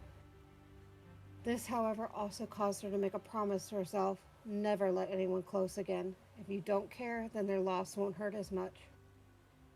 At this, Cardama takes another sip of her wine, hoping to loosen her nerves before she continues. So the young girl grew up, learned to fend for herself, and eventually made her way to a bigger city, and became known for her stealth and ability to get in and out of places quickly and quietly. What started as simply stealing for herself turned to people coming to her to ask her to get something for them, and of course it came with payment. She became a thief for hire, and soon others within her circle. She came to meet Seraphine, or as most people called her, Black Rose. Seraphine noticed the girl, now a young woman, and made her an offer she couldn't refuse. She brought her deeper into the underworld and taught her how to take life quickly and efficiently. Black Rose was an assassin, and saw promise in the young woman, and she was right. The girl, however, stayed closed and cold, even to the point where taking another life meant nothing to her. For Black Rose, this was perfect. She was the perfect tool to use and aid her in anything that she needed. And of course, she got a cut. However, one day, Seraphine never returned, and Black Rose to the people was replaced by the Shadow. The young woman had no clue what happened to Seraphine, and she didn't really care. She assumed that she had simply failed a hit. Cardama glances about, expecting something, judgment, maybe horror in the eyes of her companions, but resolved herself to continue. The Shadow, they would whisper, if you saw her about town, you want someone gone without a trace or need something taken, you talk to her, but it always came with a very hefty price. How the Shadow had shadows of her own, the nightmares still would visit her, and the pain of knowing love and family being ripped away kept her wanting, no needing to remain cold and unfeeling. Never open up, never let anyone close, and that is what she would remind herself every day, until one day the Shadow herself faded into the shadows, never to be heard from again. As Cardama finishes her story, she tosses back the rest of her wine and looks away from the group.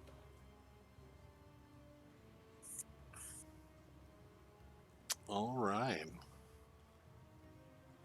Arturi is convinced. He's going to go with true. Eliza, still following her strategy, was going to go half true. Stanimir will also go true. All right, Luthias, this is it. My gut says true. My brain says maybe half true, but I'm going to stick with my gut and say fully true. All right, another true. Uni. Half true. Donovan. Half true. Tristan will also go with half true. Dakota.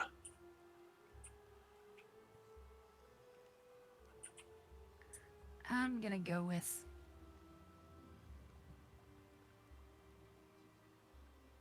Venus is a tough one. Half true. And Irina will go with false. Drum roll. Cardona looks back up at the group and she goes, "It's true." Yes. All Damn right. it.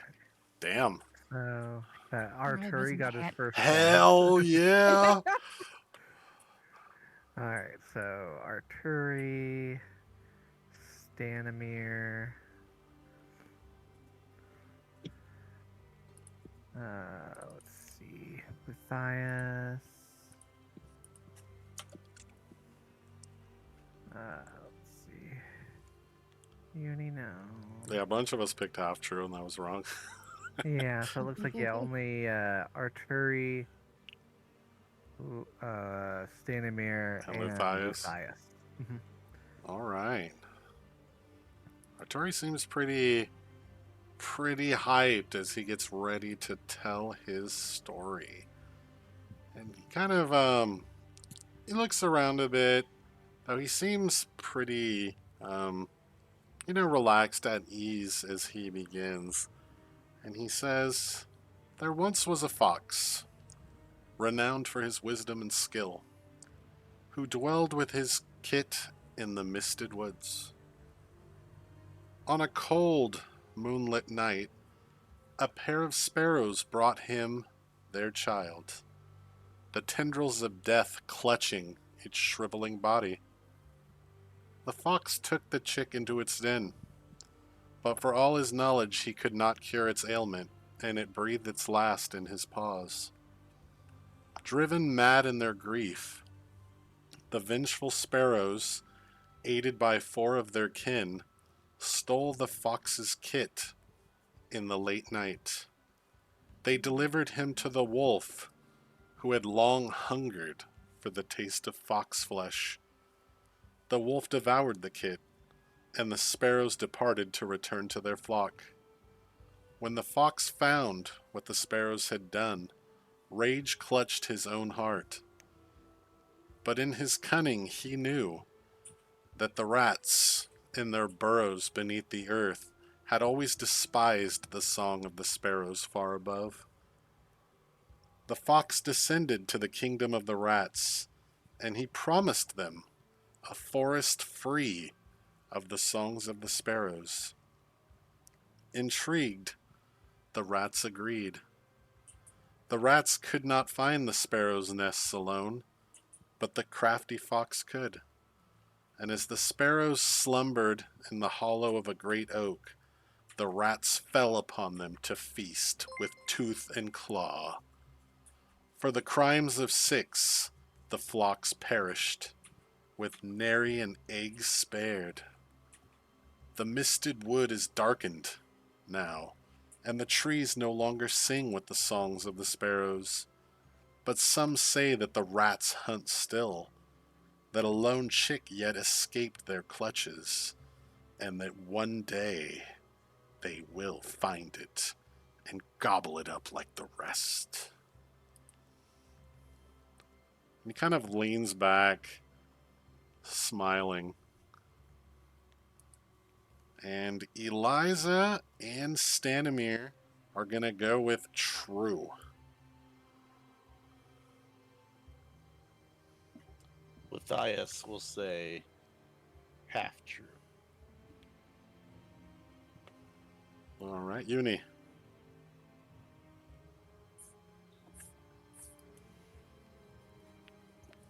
Bullshit. That sounds like a false. Yeah, I think so. All right, Donovan. True. Tristan will go with true as well. Dakota. Feel false.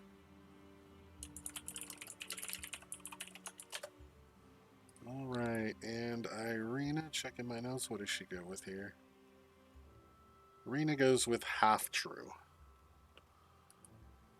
Kardama. Half true. Half true. All right. He will reveal that the story is true, with kind of a sad smile on his face as he does the reveal.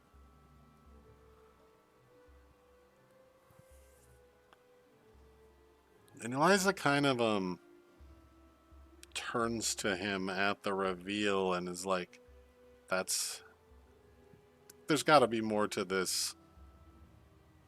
That's not how animals normally behave." No, it is a And tale of revenge. he kind of gets like a semi sad smile on his face. He says, "A story cannot truly be told until it's ended, and this one has yet to end."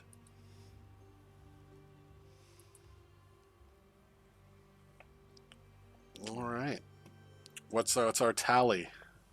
Right now, Stanimir 5, Eliza 4, Arturi 1, Kardama 3, Irina 3, Dakota 1, Tristan 3, Donovan 3, Uni 2, and Luthius 5. Damn. Okay. So it looks like we got a tie at 5 for a couple people. Yeah, Stanimir and Luthius. Oh dang! With only one story left to be told. So Eliza will sit up and kind of clear her throat, and will say, "It is said that within each raven flutters a lost soul, and that each raven's song tells a tale of ages past. They whisper, so listen closely." She kind of sucks in a deep breath, and then when she speaks again, her voice is quieter, kind of taking on an eerie, melodic quality to it. She says, "Sing, ravens of Barovia, birthed from the mist and bathed in twilight. Sing of Ludgana, the morning lord's stalwart, dawn-touched foe to the deep lurking dark. The holy symbol of ravenkind, her radiant testament, the warrior's beacon of faithful resolve. Sing, ravens, of Chernavog's rise, named green god and demon lord upon Yester Hill.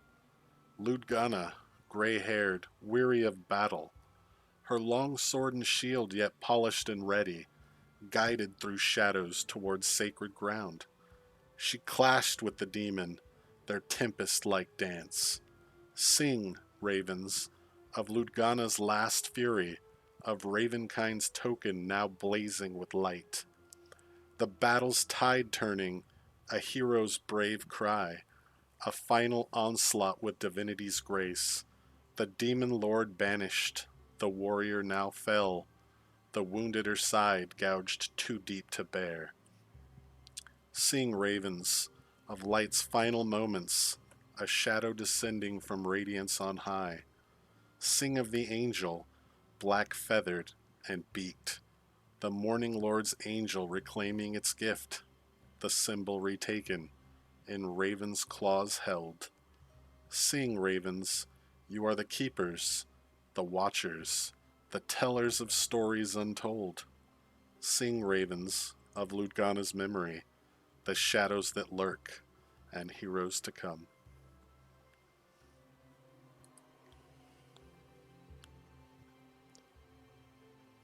And Stanimir will vote true. Matthias is taken aback a little bit at the poetic recitation of this story, and guts telling half true. All right. Uni. Hmm. I just realized none of you actually even explained a bit of yourselves. You just use some random lore that you just like heard of, and then you say that it's true, but you really based it off of this, like it's like metaphorical. And you know what? That's why I don't trust Just any of you. Which is funny because I told a lie.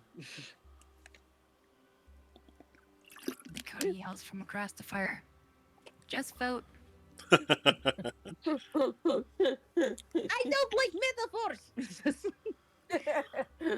So what? Just vote. Fine. Half bullshit. All right, Donovan. True. Tristan will go half true. Dakota. I don't know anymore. It's not Liz my hat. False. All right. Irina will go with true. Kardama. True. Arturi will go half true as well. And the big reveal, the last story, she will say the story is half true. Which means that Luthius is the winner. All right, what were the point totals? Yeah, I'm working that out real quick. Dang, Luthius just gets back and already wins. Luck of the draw. Literally, I voted opposite of Kardama once. I flipped a coin once. I went with my gut over my brain once, and then this last one was just kind of like seemed half true because it's weird and melodic / poetic. I'm guessing you had 6. I think Stanimir ended with what, 5? Yeah. You Yeah, need I'm 2. almost done. Uni got 3 by the Okay, end. all right. So half true would have been Archery. Oh, damn, Arturi got a point, huh? Another one. He's at 2. Okay. So there's the final totals. Stanimir 5, Eliza 4, Arturi 2, Kardama 3, Irina 3, Dakota 1, Tristan 4, I told you I'm Donovan bad at 3, Uni 3, and Luthius 6. Luthius, you won the I love big my hat. pot. You have Dakota's hat, Tristan's ring, the random stage jewelry necklace, costume jewelry from the house that Kardama put in. Oh yeah, I have the list too. May Yep, not be There you the, go. there you go. Yep, the There's the list. spyglass, the worn fancy Taroka deck, the manuscript.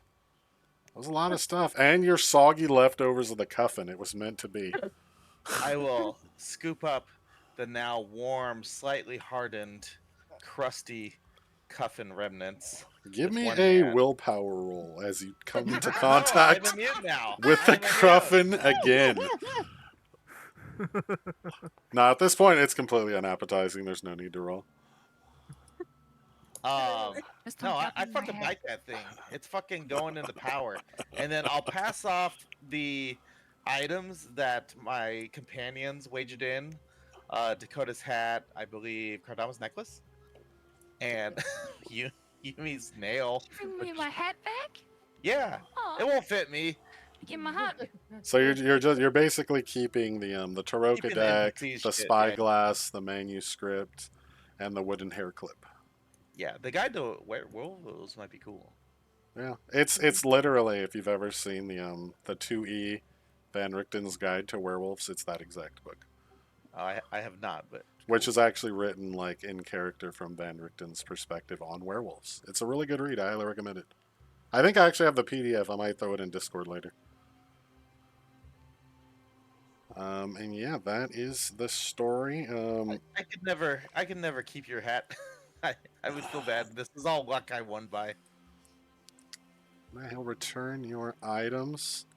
You guys will drink a bit, some more food. Eventually, people will wander off from the fire to, presumably settle in to sleep. The only exception is right as the game ends, Arturi kind of stands up, dusts off his lamp, and kind of glances around at everyone. He says, "Well, I suppose I've been selfish enough tonight and pushed my fortunes as far as I dare, but I should probably leave. I don't want to remain any longer, for fear of the terror that might follow."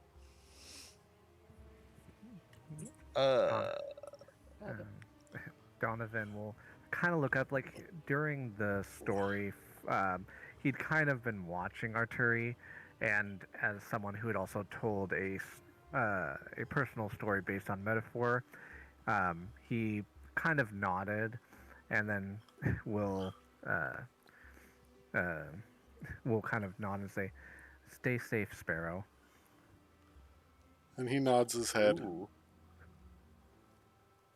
And he'll kind of offer a polite bow.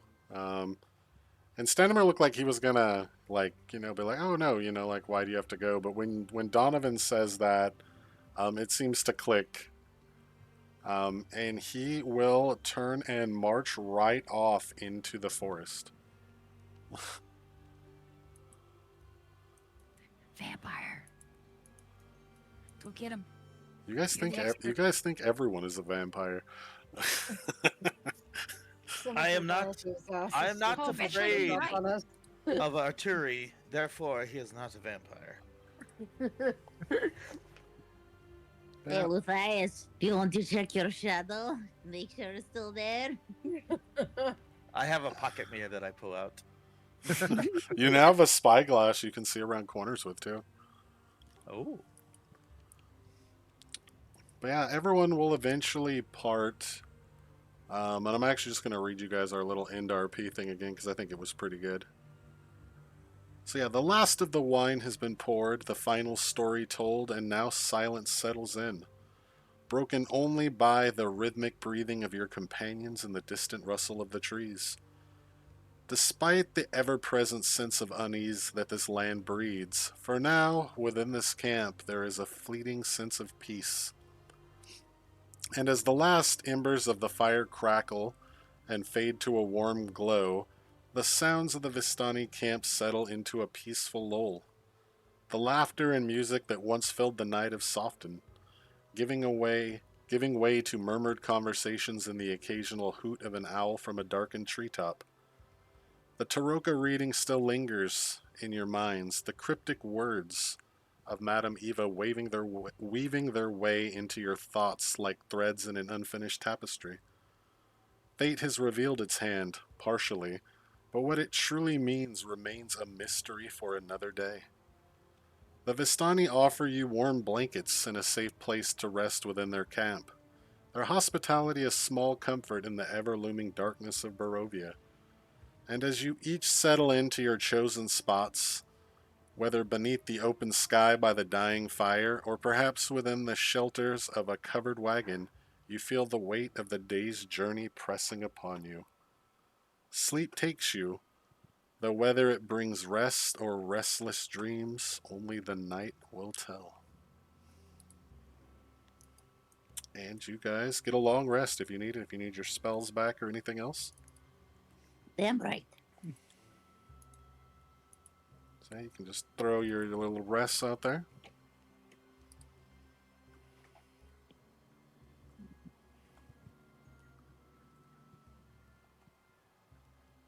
And when you wake up the next morning, it's been a peaceful night. Let's actually check something here real quick, though. Do a little random roll right here. Donovan, you do not rest well the previous night. Maybe it was just, the everything that happened. Maybe it was even partially inspired by the stories that everyone told. But you just have this kind of dream. You're a part of this. I don't want to use the word army, but part of this large group of armed individuals that are trekking up this hill, pitchforks and torches in hand, as you move up to storm a castle that is unfamiliar to you.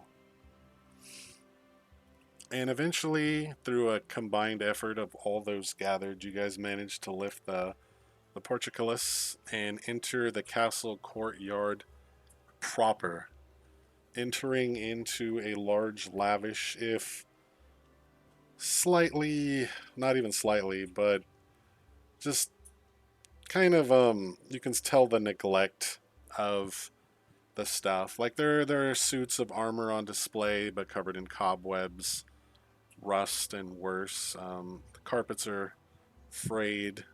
Same thing with the banners that you don't recognize. But you and this group march up this hallway to a tower. And you see a red pulsing light coming from somewhere far above you. And you get the impression that that is the destination that you and these people are heading towards. Except before you get there, you watch in horror as just before you kind of get to the light, there's like a landing that you come upon halfway up the tower. And you kind of watch with horror as these people you're with begin kind of throwing themselves out the side of this tower. Um, and you try to resist it, but being kind of in the middle of the group, you're kind of swept away with it. And though you fight and fight trying to, get out of this group, you find yourself hurling off the side of this tower as well and feel yourself falling. But just before you hit the ground, you snap awake again. And this occurs every time you basically get into like that deeper sleep.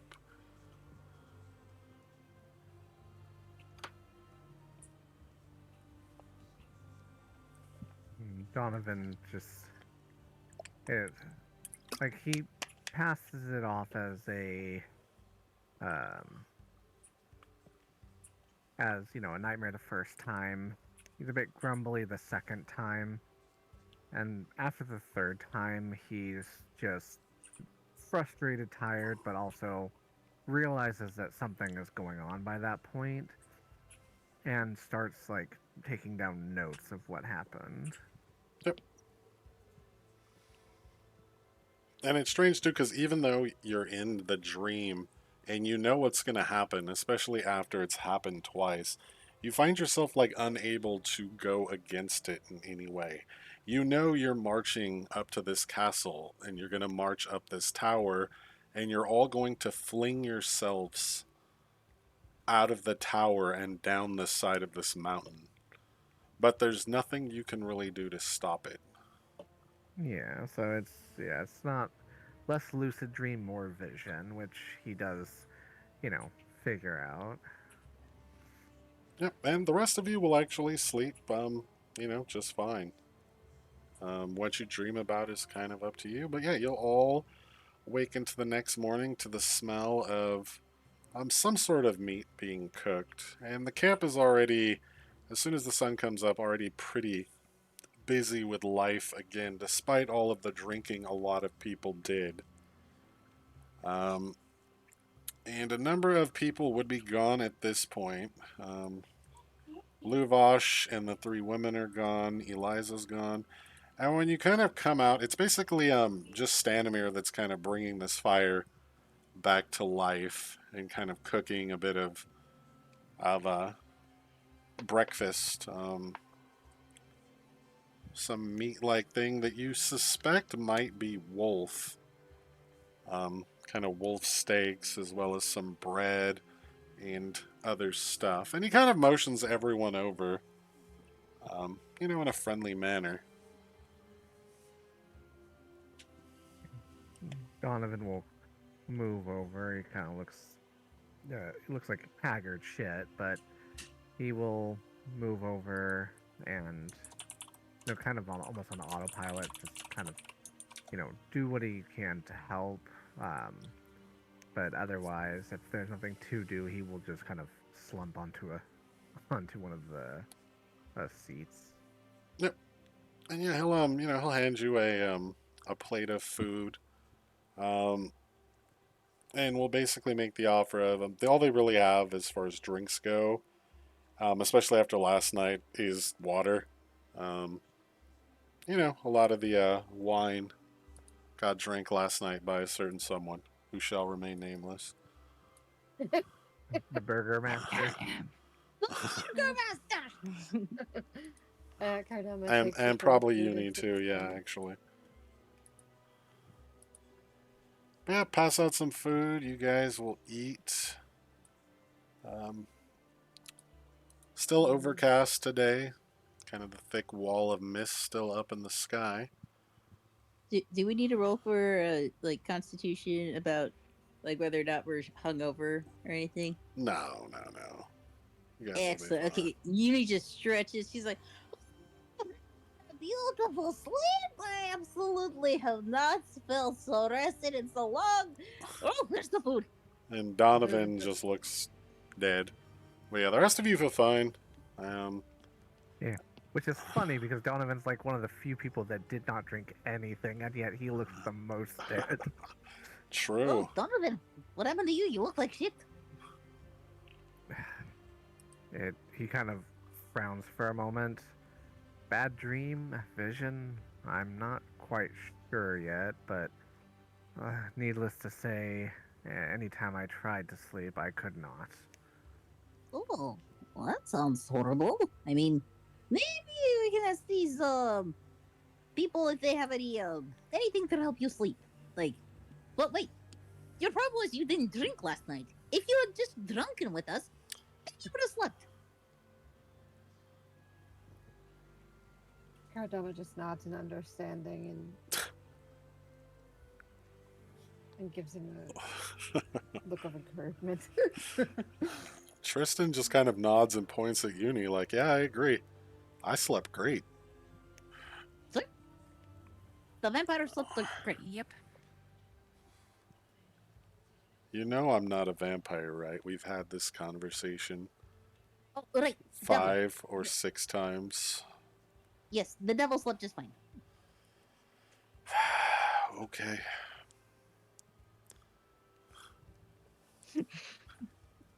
And as you guys are enjoying breakfast, Madame Eva will come out of her tent and come over, and she's holding a small pouch.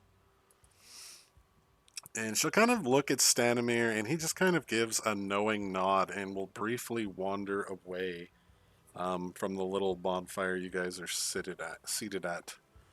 And she says, I have a favor to ask, if you're willing. It's another escort mission, isn't it? She shakes her head. She says, no, my granddaughter's birthday is in about a week. Normally I would make the trip to Valaki myself to purchase a toy for her to deliver it to the camp there, but I'm afraid my presence must remain here for the time being. A certain someone has requested a reading of their own, and I must be here to give it when he chooses to arrive.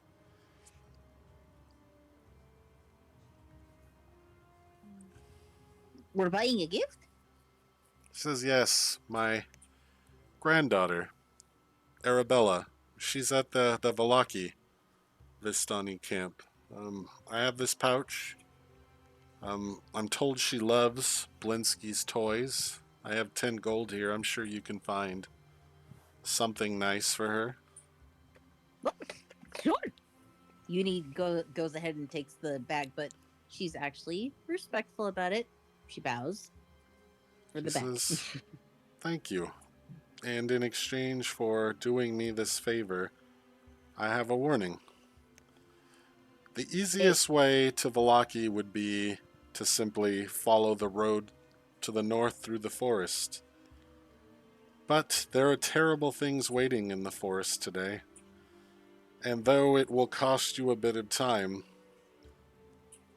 and likely still not be an easy path, I think your best bet might be to double back the way you came and go around through the crossing. You may do with this information as you will.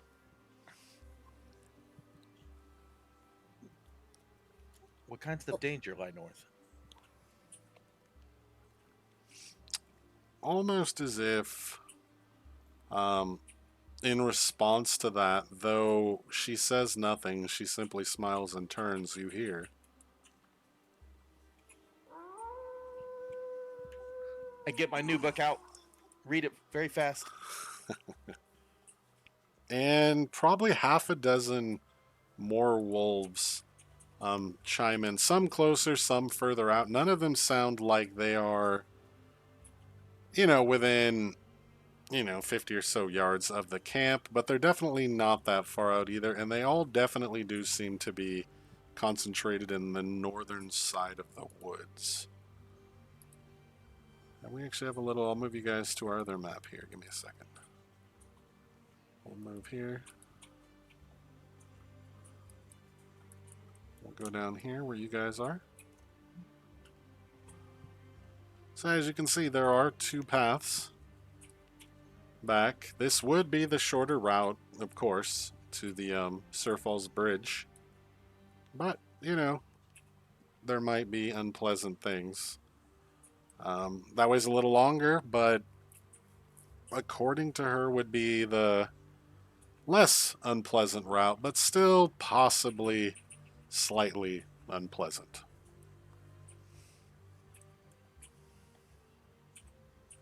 The choices are yours, and yours alone.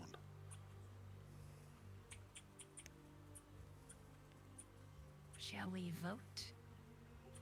My vote is if we have time, just take the more conservative route to the south. I agree. I agree. Let's take her advice. I agree. Yeah. Tristan will say sarcastically, "Oh, come on, let's go the other way. It'll be fun." See? Devil. Bite me. Poker face. Why are you poking her face? Because she called me a devil. Poker? I hardly know her. You do know me, and I will poke you back. She gets her answer. Alright, so yeah, you guys will head back to the crossroads and the gallows, where at least some of you had a previous encounter with some rather strange wolves. One of which you swear was smiling at you as it tried to brutally mutilate poor Kardama and actually dragged her a good distance from the group, though the group did manage to free her from it.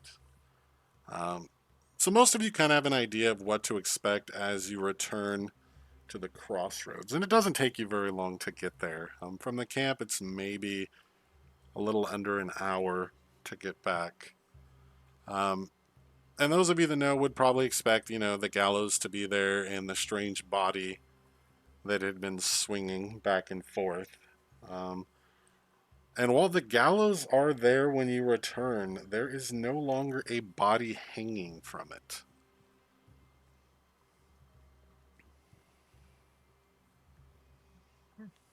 Donovan kind of looks at it. Kevin kind of sighs and shrugs. It's like it's not the first time that a body has just kind of disappeared on them. Right. So, yeah. Once someone points it out, he kind of notes it but shrugs and, will start taking the other path. This And, place is fantastic. There's magic everywhere. I love it. and as you guys are going to pass, you hear something.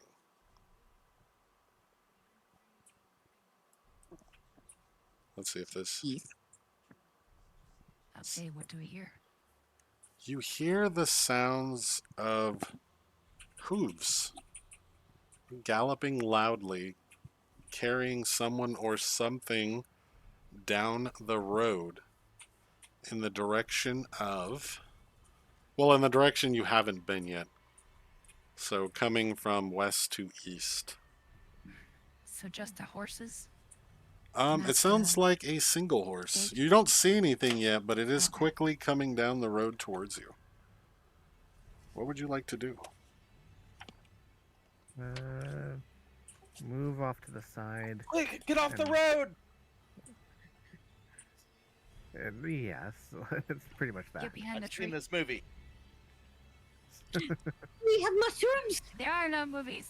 So yeah, you guys all We all disappear into kind of the tree line around the thing.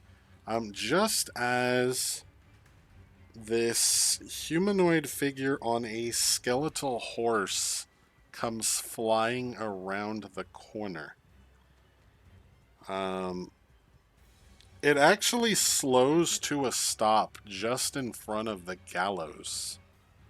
And it holds up what would otherwise be an unassuming lantern, except this one is holding what looks to be a, roughly imagine the source of light in the lantern, about the similar size in like an oil lantern, except instead of light, it's kind of just emitting like pure darkness.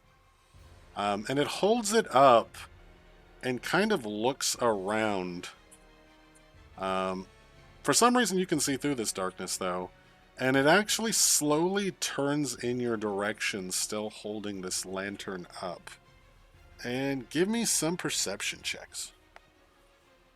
Yay, first roll. I know we're like 2.5 hours deep almost, and we haven't. All we've done is tell stories so far. Hidden? Yeah, it'll be private. Wait, we gotta hide him? Yes. It's just a perception check. Too late for you. Actually, I guess it doesn't even actually matter if it's hidden or not. Like thought mine was hidden. you either know or you know, and it's convenient that the Luthius rolled a 1 because he would have no idea regardless. All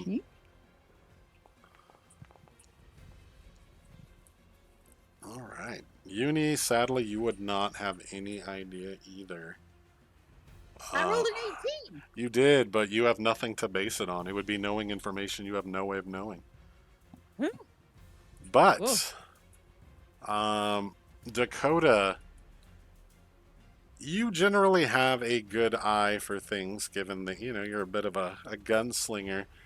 And it's immediately obvious to you that this figure, even though it's kind of hooded and cloaked and you can't see a face underneath, the clothes it's wearing and even the horse it's on that's more skeletonized now look to be the exact ones you guys came across in the forest that disappeared 2 days previously.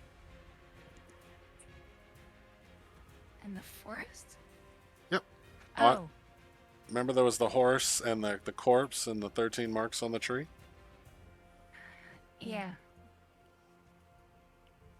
And it sits there for maybe another 15 to 20 seconds before it lowers the lantern and proceeds to pick up gallop again, heading down the road towards the village.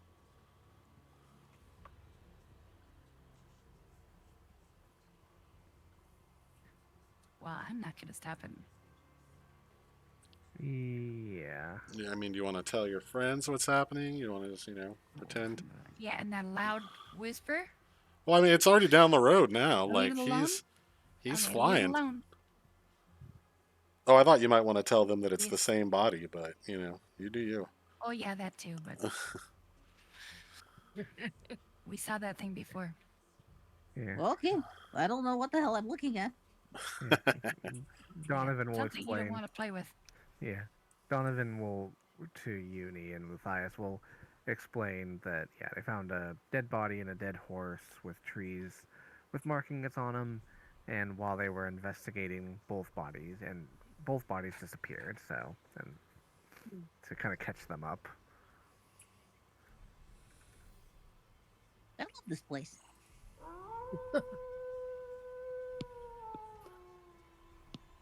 Gotta throw those in there. Uni, I will say, with your amazing roll, you do notice something, but it had nothing to do with the rider itself. But let me find it in here. You catch sight of an incredibly large wolf. It's not super close to you guys. In fact, it's kind of off on the other side of the road, a ways out, kind of peering between some of the trees. And this wolf is probably the size, like almost the size of a horse. Like, he is large. Most wolves are the size of a horse. I'm not sure what wolves you're looking at, but they're most aren't that No, big. actual No, no, no. Some are, wolves. but like, Direwolves. yeah. Wolves are big, but they're not all that big. There's quite a few species of wolves that are like Wolves regular are like dog. 3 feet tall. Some. Yeah, and about 6 feet long. Well, okay, so yeah, they'd be longer maybe even than horses, but not as tall. Fair enough. Okay. Yeah, no. You This thing's shoulders are like. Do you know? Are you familiar with like draft horse sizes, war horse size? I'm not talking ponies. Yeah. Well, yeah. Yeah. Like gray wolves are pretty large at nearly 200 pounds, but this thing would make a gray wolf look. You know, it's like if you've ever seen like a black bear to a polar bear. How they're tiny compared to a polar Yeah, bear. exactly. Or, you Yes, know, polar if you bears are huge. compare, say, a lion to a tiger, which most people think are similar sizes, they are not. Nah, I'm pretty sure tigers are bigger Tigers than are lions. fucking huge compared to lions, and it's not even close. Like, a tiger Mhm. outweighs a lion by Yeah, like 2 to 3 times over. And Yeah, that's this guy is surprising. basically, that's the comparison I'm making. This is one large Okay. motherfucker.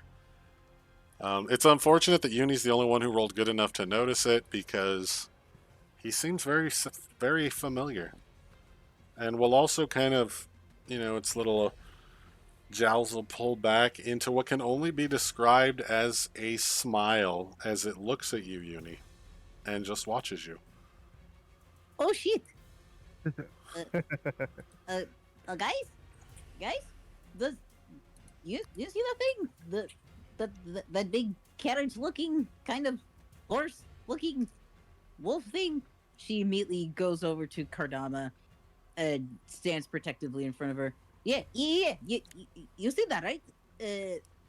Yeah. He's smiling at me. The shit.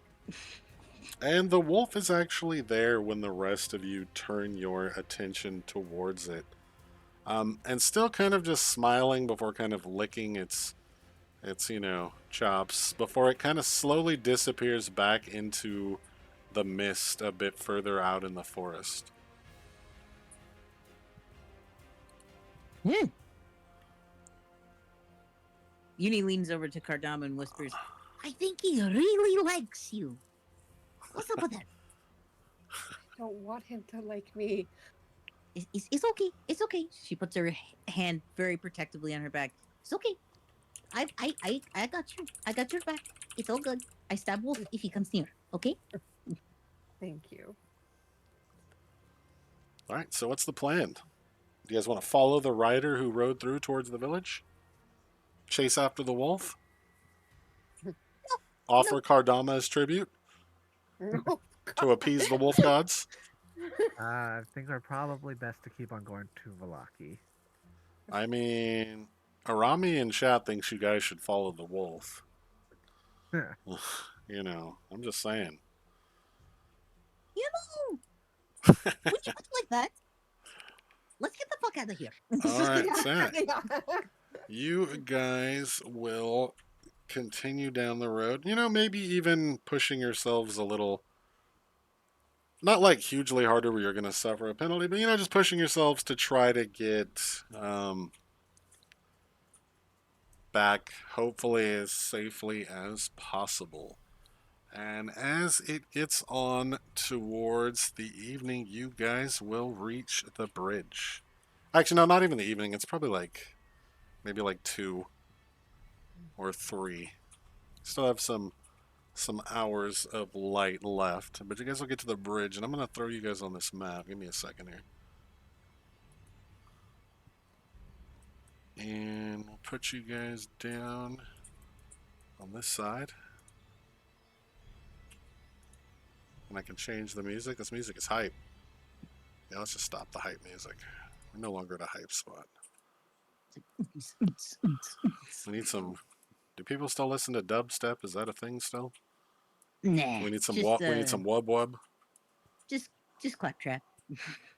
Wub Just wub. claptrap. Wub Oh, wub wub wub that. wub wub. Claptrap is a character in the video game. Oh, and Deadpool. Borderlands. Actually, we're gonna have an ad in 3 minutes. We're just gonna run this ad manually real quick, get a drink, go to the bathroom, and then we'll I move can't over to hear this map. music. There is no Yeah, music. so- That's why I stopped Oh, it. okay. Well, I never could before. Oh, Yeah. well, then you needed to refresh, but it's okay. Ad Oh, I break. couldn't hear anything either. Ad break sometimes. Ad break. Oh, Let me looking find. at me. Let me find some new music for this, and you guys will have to let me know if it works. What do we want? We need I'm this. standing by to report back. All right. Let me know if our I dark hear and dark and stormy. perfect. That's the first part. As a light rain will begin to come down, and I can't remember what this sounds like, so we're gonna test it.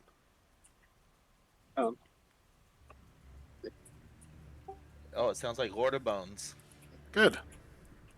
That is There we go. exactly what it's supposed to be. I'm gonna move you guys over to this map now. Kind of zoom in right here.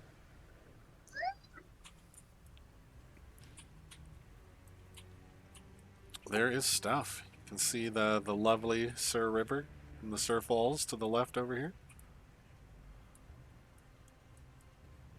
And some lovely gargoyle statues on the bridge. Oh wait, maybe I'll wait for the ad break before we go into that.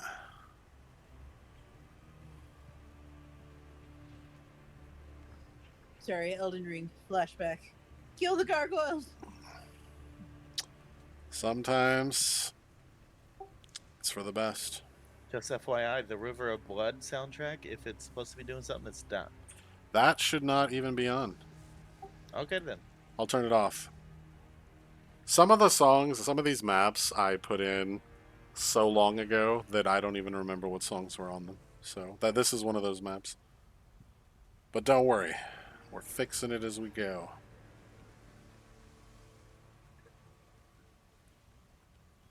And then we'll wait for our ad break.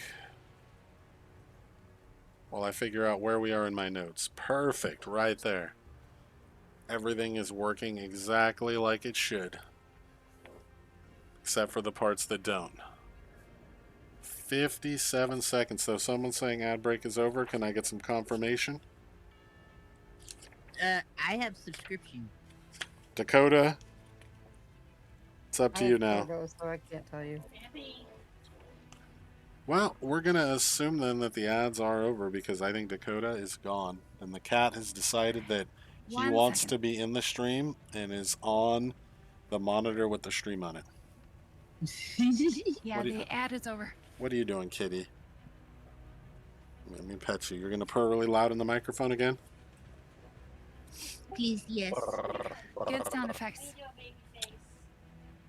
All right, so you all follow this dirt road kind of around the side of the forest until it reaches an arcing bridge of kind of mold encrusted stone that spans this chasm and river beneath. Quick question: should my screen be black? It should not. Is Refresh. anyone? Did Yeah. not. Yeah, you need to refresh. How do I do that? F5. F5. F5 if you're using, like, Firefox. I mean, F5 I think works on Chrome too. Oh, What hey, it about does. Look at that. And you call yourself a tech person. What? It works on Opera too. Yeah, cool. It's slowly loading. This is I'm all analog, man. this is basic Windows. Yay! I see All right. stuff. So yeah. And you guys will see this, like I said, our lovely kind of molding bridge with mossy stone and everything else. And these lovely gargoyle statues.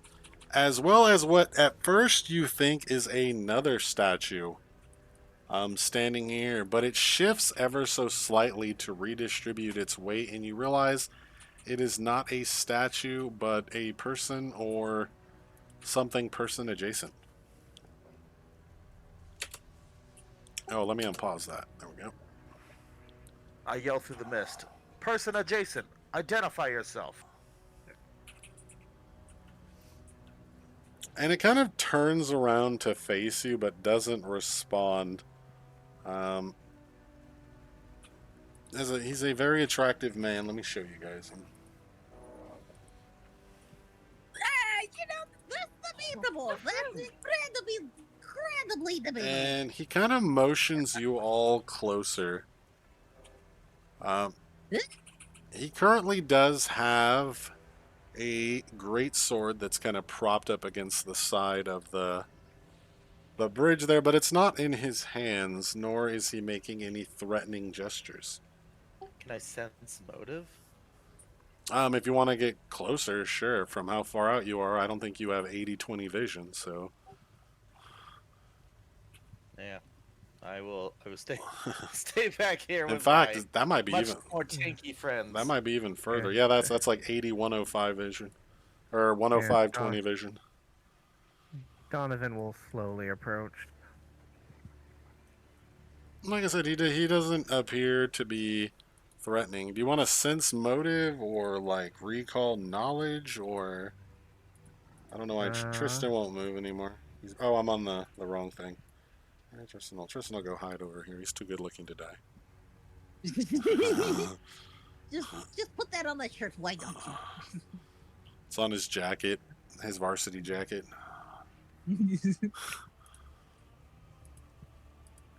And once you guys get closer, the figure will call out. And it says, "Old things are stirring, and the Lord of Castle Ravenloft roams the valley. Tell me, do you serve him?"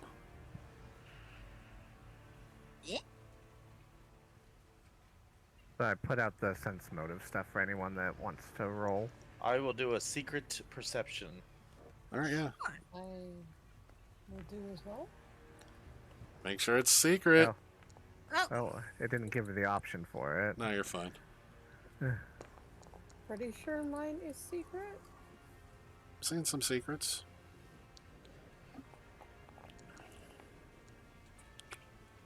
Did I do that right? I think so, yeah. Sweet.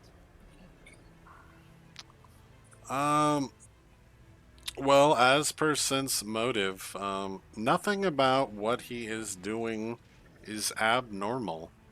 No odd body language or signs of nervousness. It kind of asks the question and it's just sitting there waiting for a response.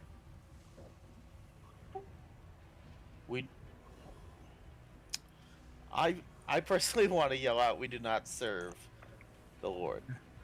Yeah, no, Donovan. Well, yeah, like he kind of looks over to the others, but he lets Luthias call that out. All right. Real quick, where's Arena? Oh, yeah, hold on. I forgot to put her on the map. Oh, Yeah. we is supporting her? Give me a second Where's our here. chart? There we go. She's right there. She's back. Okay. So Got our job. he will, I'm just going to use your previous sense motives checks. Uni and Kardama, you both see that when he yells out, "No, we don't," that whatever this thing is kind of visibly relaxes. And actually moves to kind of just sit on the side of the wall here. I'm not really reaching for the greatsword, and it's not even necessarily within arm's reach at this point, as he kind of motions you closer, basically saying, "Please, come closer that I might get a better look at you." Well, okay. Sure. Okay. Kardama agrees and Yeah. kind of stays close Kind with of. Uni and Yeah. Donovan and moves ahead. All right, so yeah, you guys will move up, and he kind of does take like a closer look at all of you as you come up. And will, after a time, um, will kind of introduce itself, but it's a little awkward in that he doesn't give a name, but specifically introduces himself as a knight of the Order of the Silver Dragon, and will kind of end that statement with the claim that he has long since forgotten his name, and ask what has brought you this way, basically. Well, We are on a quest to assist our friend with a beloved family member. I see.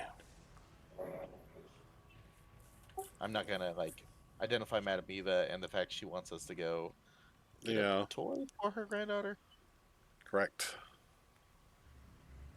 He says, "Tell me, you don't serve Strahd. Do you mean to oppose him, or are you simply here?" I'm just looking for a honeymoon spot. Honestly, we are simply here for the moment, just passing through. And he'll nod his head, but Why are says you here? nothing else. Oh, well, Uni will ask, why are you here? And he'll kind of look up again. He'll say, "Because I raised my voice against my commander and was banished.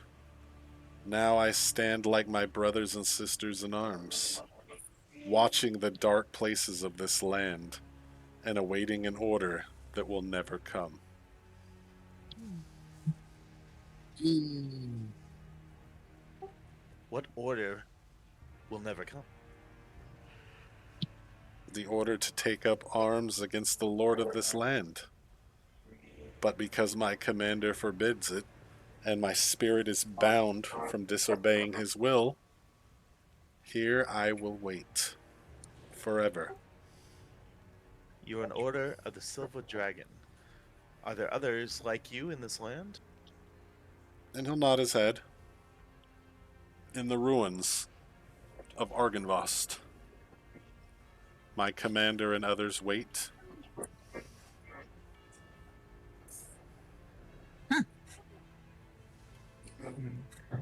Donovan will kind of look thoughtful for a moment. I was like, does the word amber doors mean anything to you?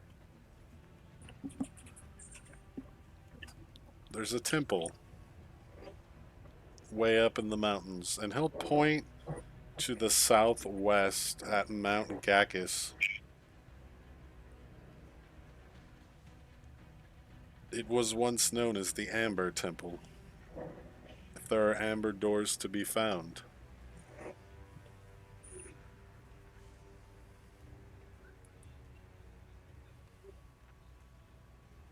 He, Donovan will slowly nod.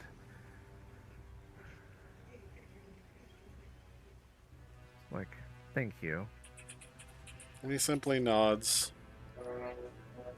Is someone tuning a radio in the background? No, that's that's why I had my thing on Oh, mute. gotcha, okay. Because you were like the music, and I was just like, okay. So instead of just pretending being Got it. All right. So yeah, as you guys, I assume, are going to pass by, unless you have any other questions. Yeah, why don't you come with us? No, my mission is too important.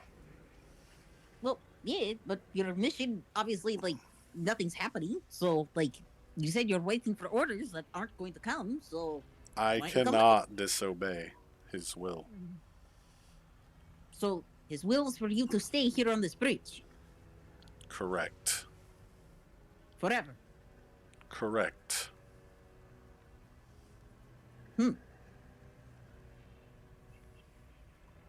Uni actually goes up to him and she's like, "You see this nail?"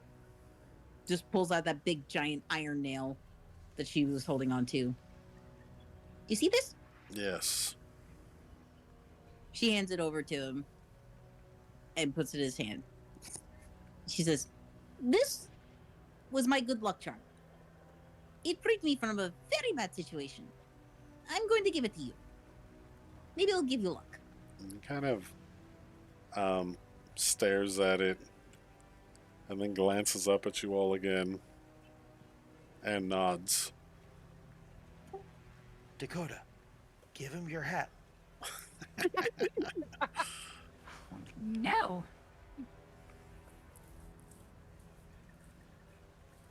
All right? Okay, you, girl, keep up with us. So as you guys move to depart, his eyes glance up from the nail he was given, and he basically kind of calls out as you guys continue across the bridge. Those who walk in the skins of wolves.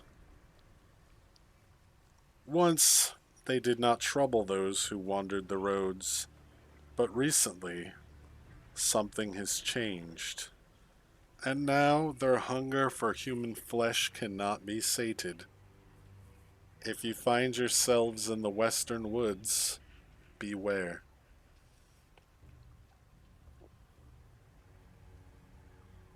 And Oh, and then we'll kind of nod. It's like duly noted. we'll turn his attention kind of back to looking down the road in the direction you guys came in. Can you say the name of the ruins once more? That your commander is at? Argon Voss Holt. Here, you know what? We're gonna type this in chat because it's a beefy name. Very good. That is very beefy. Oh wow, yeah. Thank you. I never. Argan was I would have. Argon Voss Holt. But Uni will not complain considering her fucking full name.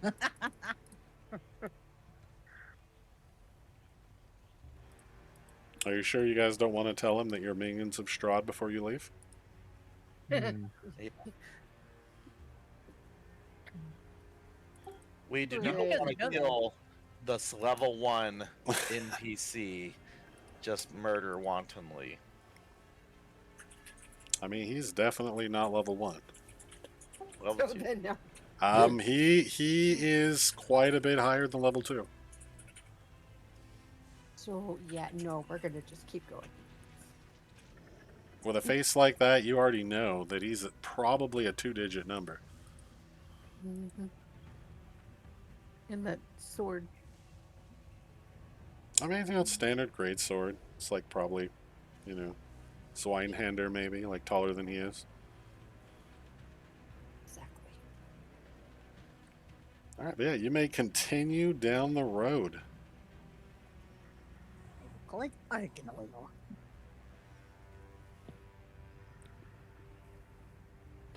and what do we find further down the road? Well, the road itself begins to, as you get around kind of the corner, and it would be off this map, but the road actually begins to start climbing up at a bit of a slope as you go up this hill. Obviously not tall enough to be a mountain, but I'll pull you guys over to our map again real quick so you can kind of see, get a feeling. Kind of right about here is where it's starting to go up. And you guys do have the map. I don't remember who took the map, but you guys do have this map. So you would know that, through the west gate is the way to Valaki. To the east would be kind of following the hill you're on that eventually, keeps going further and further, to the east, but also the elevation going up as you go up towards that mountain. But I'll move you guys over to our other map here. Give me a second. Let me figure out where I left you guys on my notes here. I wish I'd put these in better order, but that didn't happen. Alright, so I'm going to move you guys to this other map. Where did I leave it? He's right here at the West Gate map. And it is starting to get a little dark as you guys are trudging along. And a thick mist has begun to roll in along with the rain which continues to fall. Let me make sure I get everyone on the map so we don't leave poor what's her name behind. Poor Irina. There she is. Again. Again. And I'm going to move you guys over here. I don't know if we have music for this already set. We'll find out. We're going to learn today. I think we were playing that one, so we're going to switch to this. I don't know what this song is. We'll find out in a second. So yeah, you guys are down here in the south of the map in this lovely storm with some rain and some... Thunder. Correct. Really glad I have my hat. Yeah, that poor sentinel doesn't have a hat. He had a hood on. All right. A hoodie or the fight thing you guys were talking about earlier. A hooded cloak. Who has a Be the hooded flesh cloak? and blood. What do you guys do? You guys want to keep trucking your way up? Indeed. It's a beautiful I night don't to have a know. curse. I don't hear any music. You don't I hear hear music? You should. It's on. I hear it. Yeah. I hear If you don't hear it, you need to refresh the page. Yeah, Foundry lately, I don't know what changed, but they've been having more and more issues with the music breaking. Or maybe it's because I have way too many songs loaded up. I'll move those two together because it's just easier. Ah, look how lovely it is. So Barely do you foggy. see a damn thing. Yep. Tristan might suggest, that resting at the west gate is probably your best bet since it's at least covered. It's run down, but, Yeah. It probably is about here that Donovan clocks some lights ahead.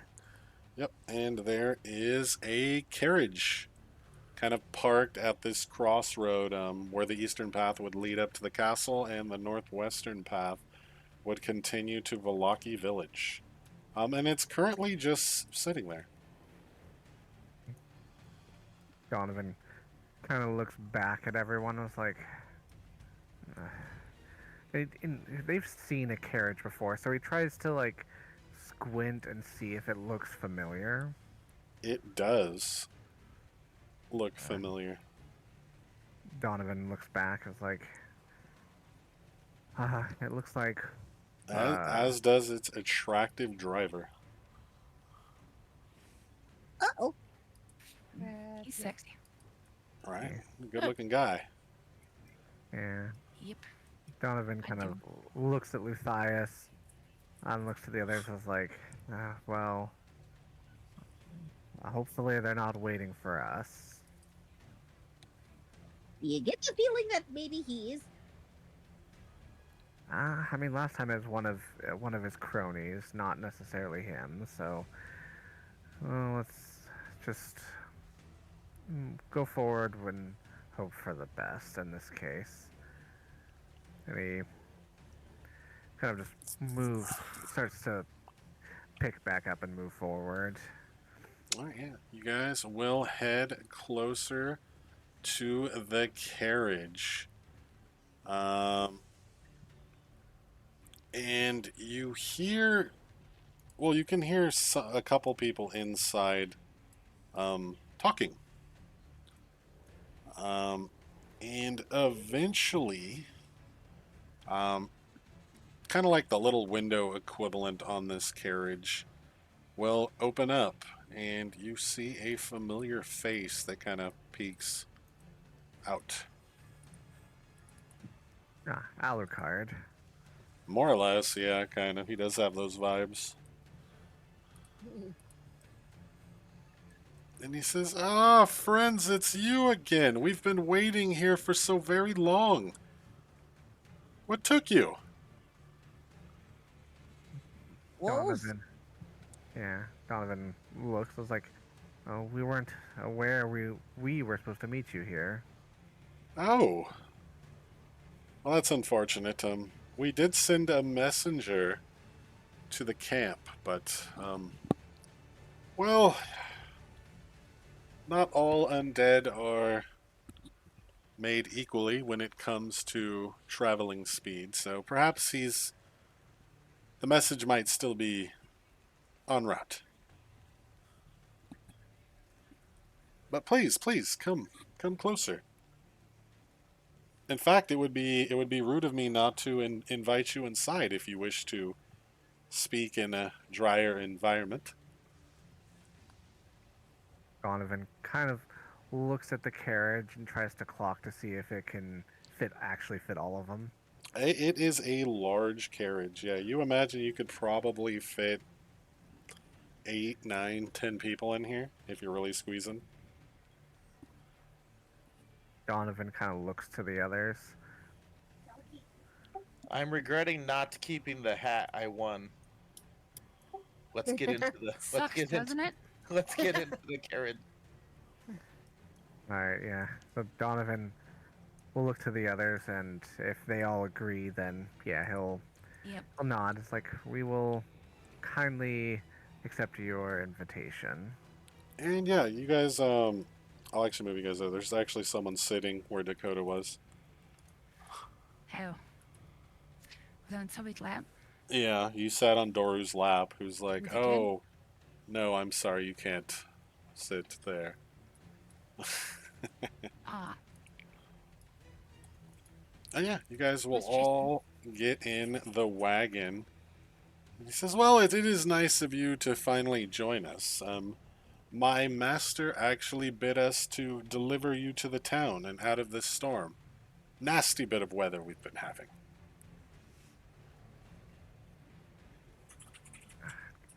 Donovan kind of looks over.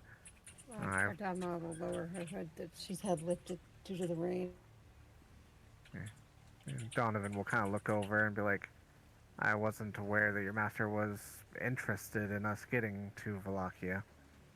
Oh, I mean, you are guests in his land. He doesn't want to, how to put this? He doesn't want you to draw the wrong conclusions about him.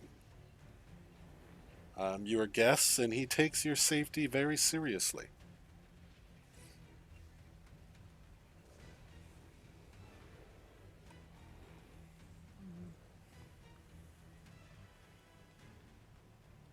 He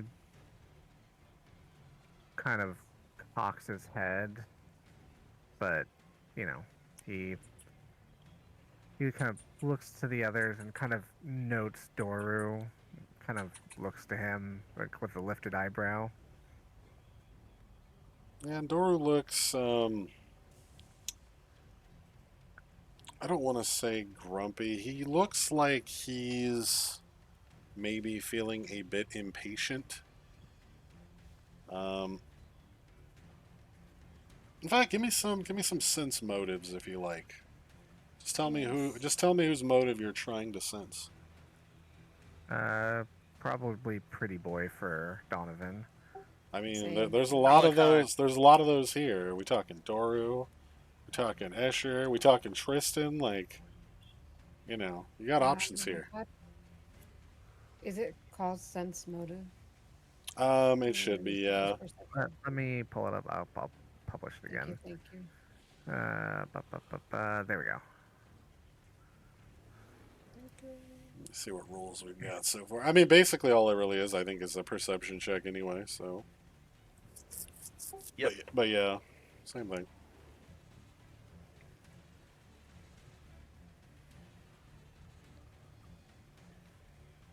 All right, still waiting for And this is a some. private gym room. Yeah, it will be.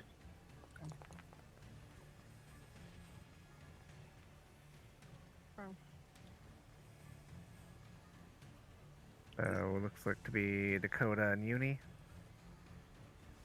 Give me some What rolls. about I'm roll? sorry, what? Give me some What do I need to roll? perceptions. Sorry. Perception. Perception? Yeah, blind perception. Correct. And then tell me who you're perceptioning. I believe it's percepting. Perceiving? Perceiving sounds correct to me. Percepting. Yes. I like perceptioning though. We're going with it. I love it I when love made-up words. when I invent new words. It's the best. I love made up words. They are awesome. Me too. I am percepting Alucard. Well, Suspicious motherfucker. seems like that's who everyone is perceptioning. Yep. All right, so I want you I guys think- to know, you all rolled like complete shit. But Luthias, in fact, I need you to give me a willpower save. You're in like a carriage with two obvious vamp. They're not even trying to hide it either. In fact, he's probably got like a champagne or wine glass full of red liquid that he's kind of swishing around. You know, I don't. Why does it keep rolling 2 dice for you guys on everything? Misfortune because of the driver. Oh, that's Yeah. unfortunate. Yeah, I forgot he has that. He has that effect on people.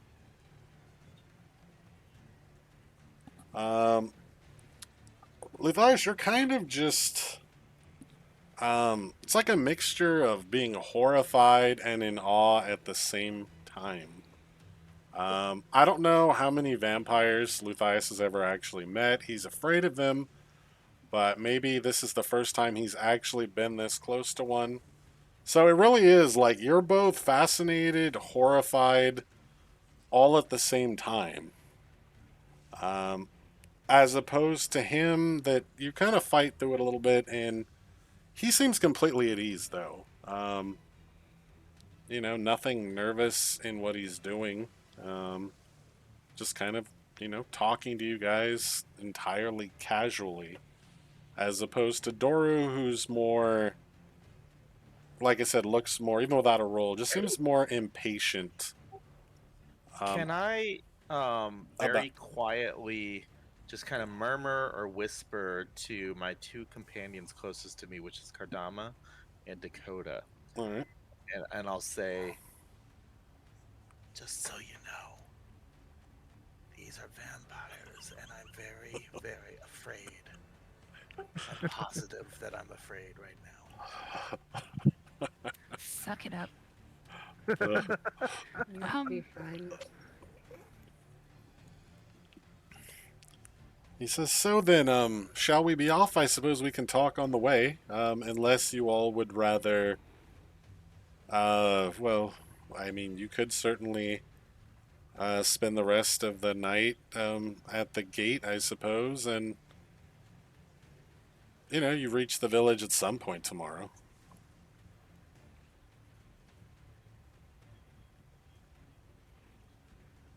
It So we're depends. supposed to ride in this carriage Correct. through the night with two vampires. Correct. And we're supposed to trust you're not going to drink our blood the entire time? I mean, I have a drink already. Yeah, for the whole night? Swish, swish. Oh, it won't take us that long to get there. It's honestly a pretty quick trip. Okay, so I gotta ask, given the RP stuff, is anyone gonna bring up the vampire boner thing? Who's on the what now? There's oh, okay. At first, even I was confused. Yeah, Tristan's comment. Yes. all that blood must go somewhere. I Uh-huh. mean, all I can hear is just like Yeah. two rocks banging against each other. Gotta put that blood to use somehow. I don't believe vampires made of stone or diamonds or some shit. Okay, We don't do that here. Stephanie Myers would not lie to me. We don't do that here. Yeah. What's worse, thinking of a vampire as a necrophilia or as Twilight vampires? I vote Twilight vampires. Sometimes you just gotta go home and pop open a cold one.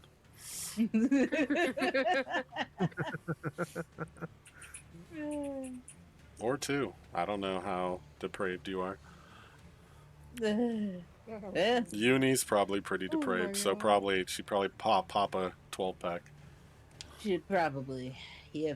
It's just I don't know. I mean, there's something about diamonds that just doesn't do it for me. Rubies, that is wonderful. So what do you guys want to do? Yep, no king shaming here.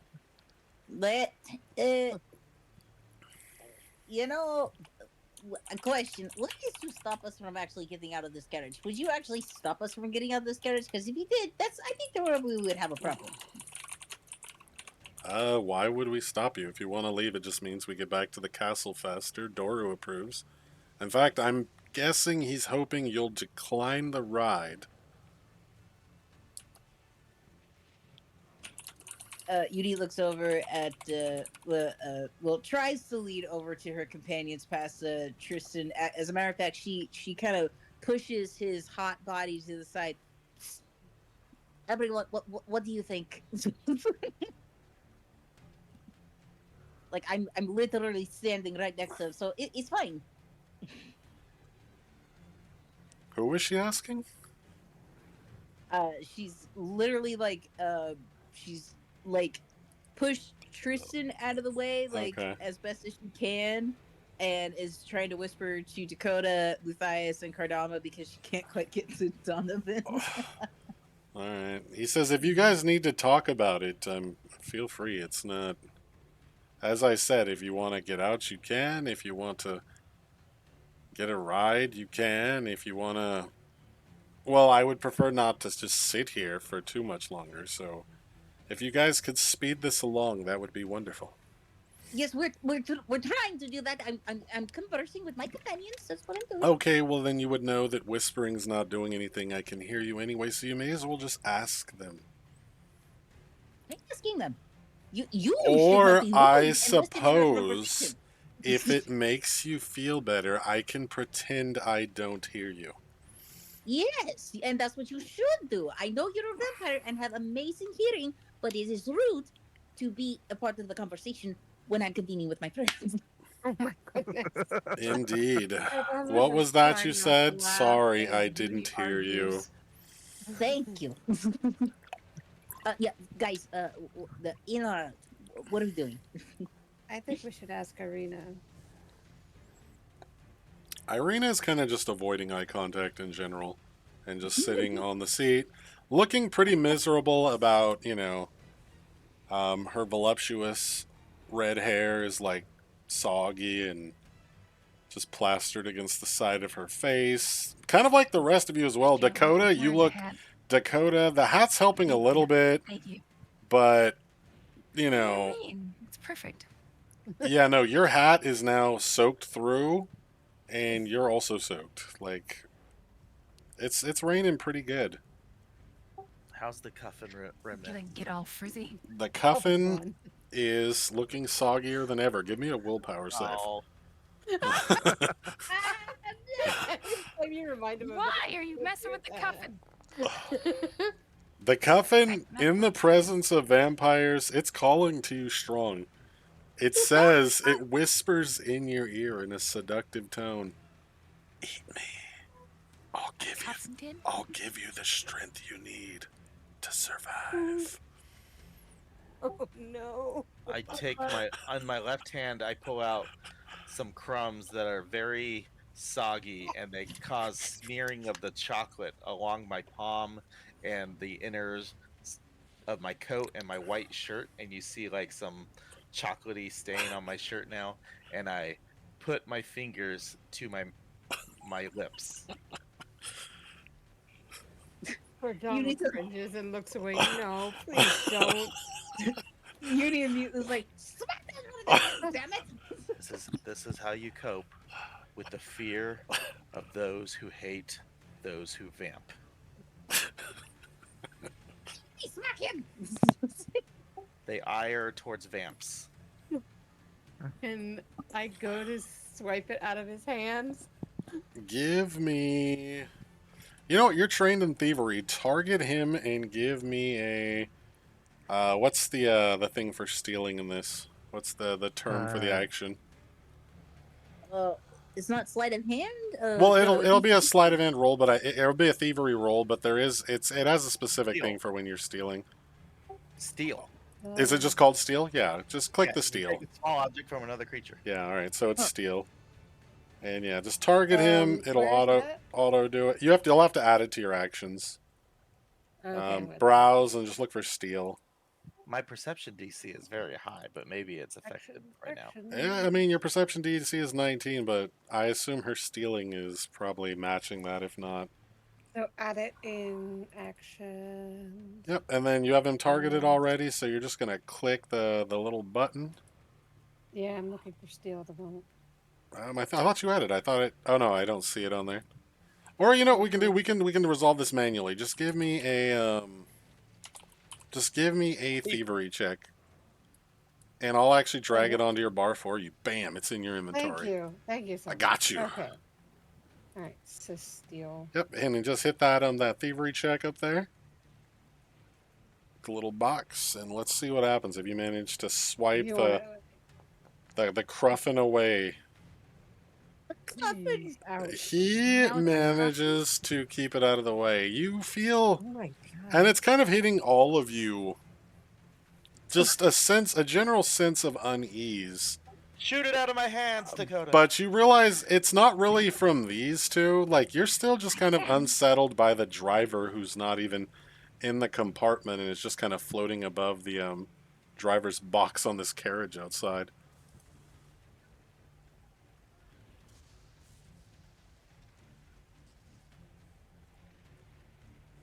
You know.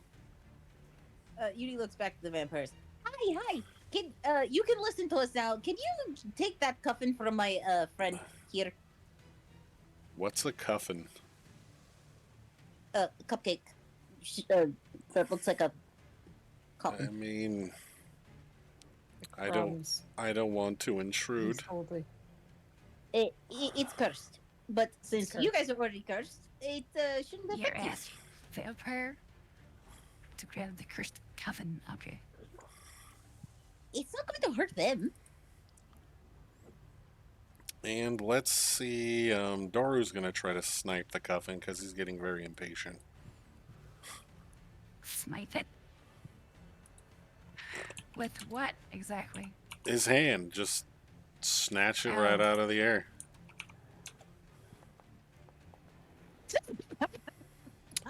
I It- think that's a no. It meets, it beats. He snatches the remnants of the cuffin out of your hand and with a sigh tosses it out the little back flap of the carriage. No. Donovan kind of looks at everyone, and he looks like kind of at everyone looking pretty miserable in the rain. It's like from the rain, and we're like, we can go back and forth on this for a while, but to not keep our hosts waiting, I will just say that we will accept your ride. Good, good. The sooner we can get this over, the better. You guys are interesting, for lack of a... Never mind. Slack for what? And you feel the carriage start to move, turning, kind of making a wide turn in place, and then it sets off. At first you don't think anything of it as it's slowly picking up speed, and you kind of see the western gate, which if you zoom out on the map, you can actually kind of see off in the corner, way over here. And it passes under the gate, but you start to realize that you are picking up speed, but still not really like settling into anything. In fact, you're going quite fast. And then the part that probably would concern most of you is when the carriage or the carriage itself begins to lean back slightly, and you feel a slight, or not even a slight, but a rather strong jostling effect as you feel this thing being tugged up into the air.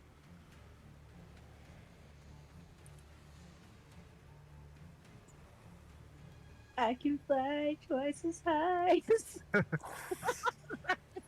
And yeah, those of you seated by the little window flap things can certainly take a look out. And yes, you are currently gaining altitude. Yay, we're flying. Correct. Okay, is there like a kind of like pocket deal, like where Uni does not somehow end up on the lap of the vampire right next to her? No, if that's- you probably during liftoff, if you're not seat belted in like in a plane, you might end up on his lap. Okay, Uni then will push Tristan on. Well, I mean, Tristan, Doru, and Dakota are currently having a bit of a romp themselves, as are Donovan sandwiching Kardama with Luthias. Oh yeah. So you know, like, yeah. Where's the Though I like to imagine what actually happens is both Doru and Escher are both prepared for it and actually just hold up an arm that keeps Tristan at bay and Uni at bay, but Irina and Dakota will both fall into them. And then you guys in the top, you're on your own. It might be a Kardama sandwich, I don't know. Yeah, it sounds like it's a cardama sandwich up here. It's the highway to the danger zone. And Donovan will just kind of uses his bulk and a strong grip to try and keep his spot. But yeah, you guys Cardama appreciates that. will go airborne, and you, within maybe, gosh, not even like 5-10 minutes, you can see the lights of the village in the distance. And within another 15 or 20 minutes, during which if you guys have any conversation you want to do, you guys will touch down on the outskirts of Valaki.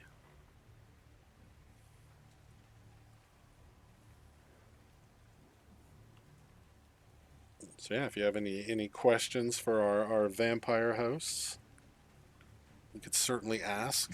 So how long did this trip take? 10 to 20 minutes. Yeah, not very long.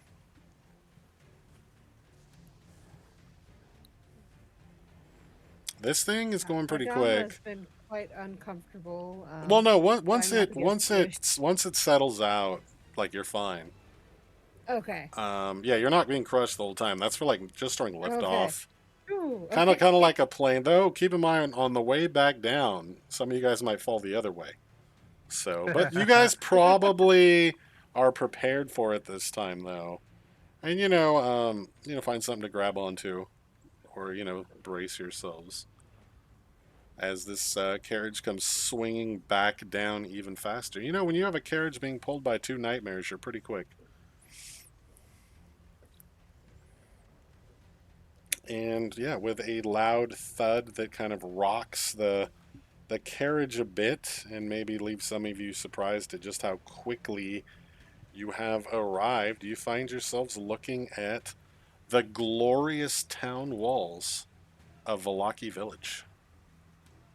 Which is to say, they're like 12 to 15 feet high, but they are just kind of made of, like logs that have been kind of lashed together and stacked up next to each other. It's not really that impressive.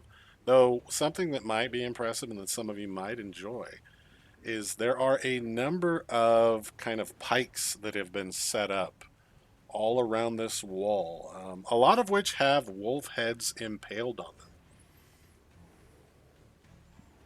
Wow, that's good.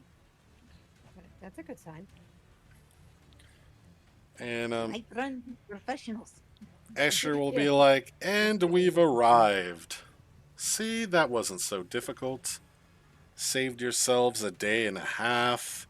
You can get inside, find a room out of the rain, and not sleep in the gate. And Doru kind of like interjects. He says, yes, yes, that's fine. Get out. We have places to be.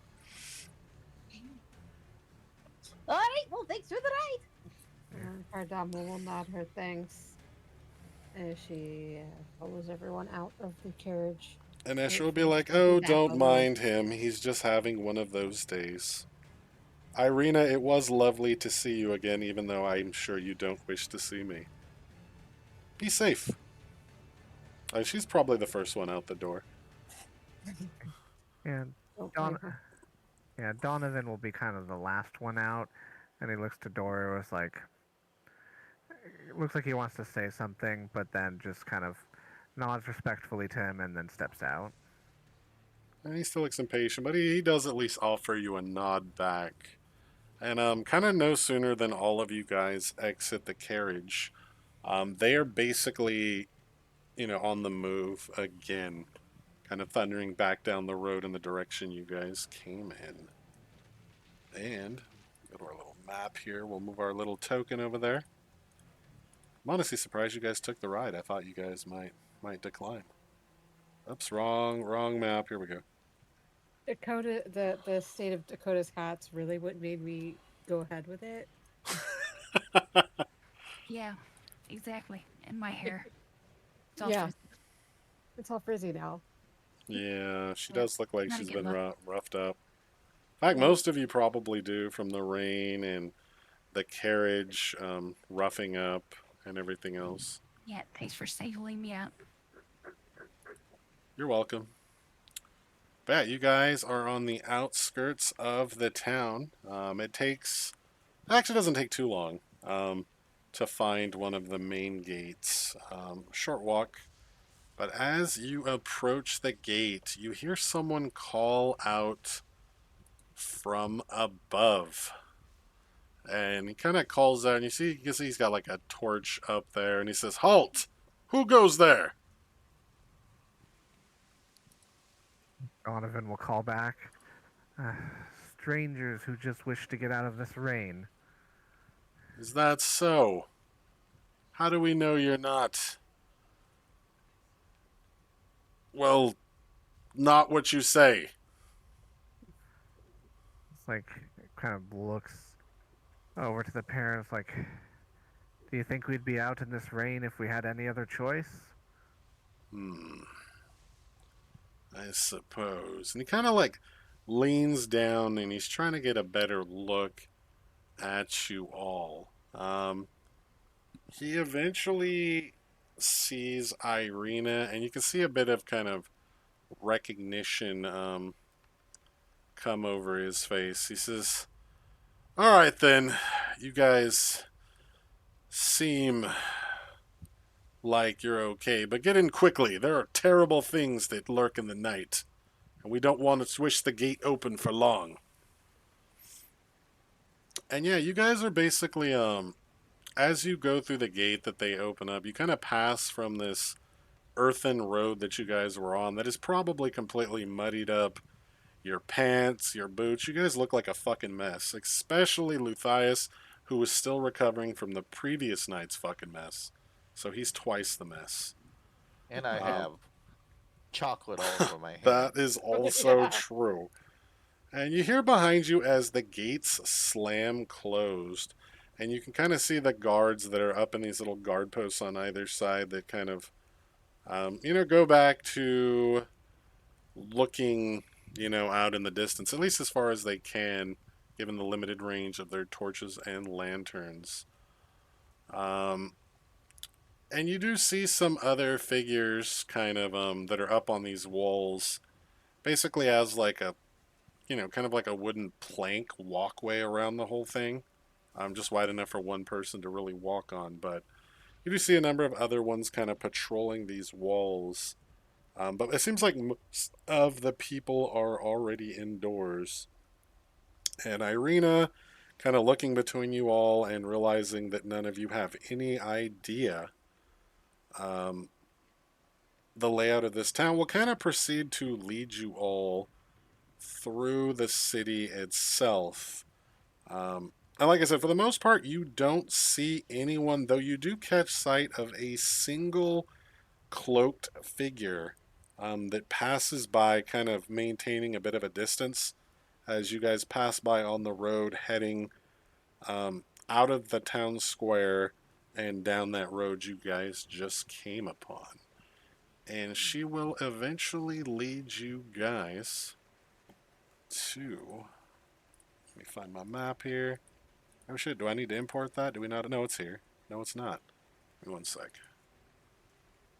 What? How do we have that and not that? Alright. Give me a second. Oh, that's why. I broke everything up. Alright. Let me import this real quick. I had like, there must have been like 90 something maps in this campaign that I had. And it was causing the game to load so fucking slow that I had to export a lot of them into a compendium so that I can just load them when we need them. And the game doesn't take like 5 minutes to fucking load. So let's load Valaki 1. Valaki has a shitload of maps. Which is where you guys are, Gratz. Not sure if that's a good sign or a bad sign. That there's so many maps? Yeah. To be honest, there's like a lot of stuff to do there. When I played Curse of Strahd, like mostly vanilla, like we were in Valaki for what felt like 3 or 4 months. Not of game time, but of like sessions, one per week. Like we were in that town for a really long time. And I've only added even more shit to it since then, so. There's a lot of stuff. Oh, it alphabetized them. Why would you do that? It's fine. Let me put you guys on this map here. Give me a second. Alright, I'm going to have to drag your tokens on. Give me a second. One of you's seen this map before. I think it's just Donovan, but on a different character at the time. And Irina will immediately kind of just push in through the doors into this building, which has a lovely sign out front that says the Blue Water Inn. Follow her inside. Yeah. And yeah, she has immediately gone to a table to sit down and is currently trying to dry herself off a little bit. And there are a number of other people present that are drinking, including a young man and woman behind the bar. The woman and they were kind of talking to each other as you guys burst in. And she kind of raises an eyebrow, and the guy is like, "Oh my, you all look like you've, wow, been through quite the experience. Come in. It's warm. Do you guys need food, drink? Just let me know." Well, you let me in, game? I can't get in. That's because you're in a crevice in the wall and you didn't go through the door. There you go. Why would the door not be lit? The door's open. I think you're lagging. Here, you know, I'm just gonna throw you in there. There we go. Like, why is the door not lit? Why would it not be lit? But yeah, this gentleman here will kind of disappear into the back, presumably to get some food and other stuff, as Irina will kind of, when he mentions food and drink, says she will basically take whatever's available. Cheerful woman there. Says, do you guys want wine, water? And kind of looks between you all.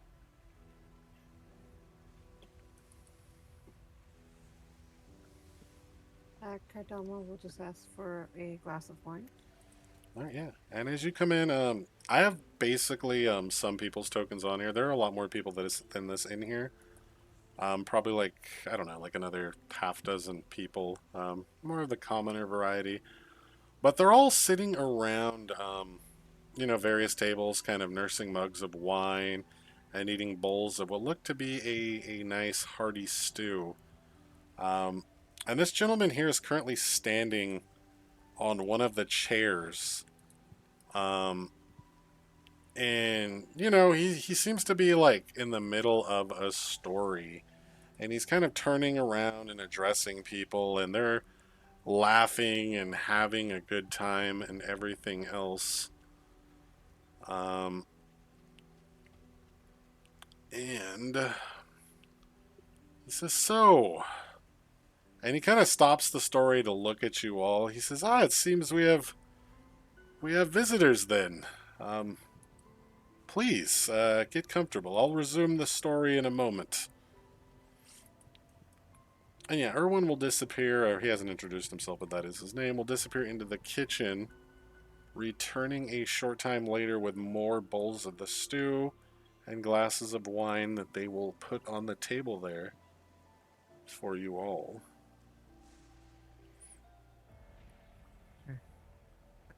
And Tristan's a vampire, so he's going to decline. Or a devil now. I don't even know anymore. Maybe it's both. But we're going to go to ads in 5 seconds, so we're going to pause again. And then I we're have going to leave pretty soon. We're actually gonna wrap it up in a second anyway. I was hoping to get it before the ads, but we just barely missed it. Actually, we're still going right now, so basically this is where we are going to pause for the night. I'm gonna add a new RP channel for this if you guys want to like chat while you're eating and other stuff. Next week we'll probably pick up still from here if there's anyone you guys wanted to chat with or anything else. Otherwise, we will start next week on the following morning. The Blue Water Inn. The Blue Water Inn, correct. And as for the best story, that's a tough one. So what I'm going to do is everyone gets a bonus hero point. Except for Uni. No, I'm just kidding. I was gonna say that's not true. That's a lie. No. Everyone will get a bonus hero point for the next few sessions. There goes the ads. Yeah, I figured. Like I said, we got to where I wanted it to go. It was either one of two places. You either take the right or you don't. You guys definitely could have been more productive in the conversation with them. But, one of you does have a fear of vampires. So, yeah, we'll pick up here next week. And, yeah, I'll throw up the RP channel. And we'll go from there. I expect everyone's participation. Especially a certain someone who shall remain nameless. But I'll ping their token. I'm sorry, I was gone for like. No, a I week and a know. half. You're fine. You're fine. I'm just talking shit. All right. Hey, at least I got my story ready for tonight. That is You true. make it, For sure. Malik. You make a perfect mod. You really do. I make a perfect You have what? the right. You'd make a perfect mod. You have the right kind of bully. Gotta do it. Someone's gotta do it. Mhm. All right. Well, you guys have a good night. And, yeah, we'll see you guys next week. Do we want to raid out? Oh, yeah, that's a good... What is that? We're gonna look for someone to raid and send all the viewers over there. During our ad break. Let's look for a girl with large tracts of land. No, I'm just kidding. We're not I was gonna say it's huge. Splendid. I huge. think. Yeah, Raz is on. We'll throw it over there. That's where we usually throw it. I Yeah. think he's on, right? Yeah. Yeah, he's on. Yeah, he is. Like, he's the only Pathfinder on. Well, so- then, you already know where that's going, boys. Gotta raid the Pathfinder homies. Hold on, let me get my my. I'm in. Dude, yeah, that we need a spy emote that says I'm in for the channel. That would be sick. All right, we're sending it over. I'm in.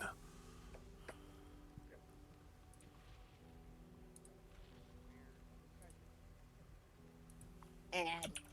And I just got an ad too. Jeez. Yeah.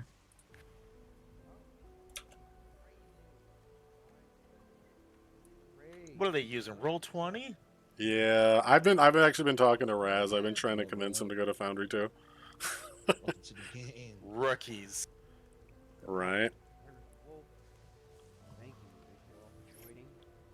All right. We got to eat the nacho. I don't know why that's a thing, but it's a thing. That's what we do now.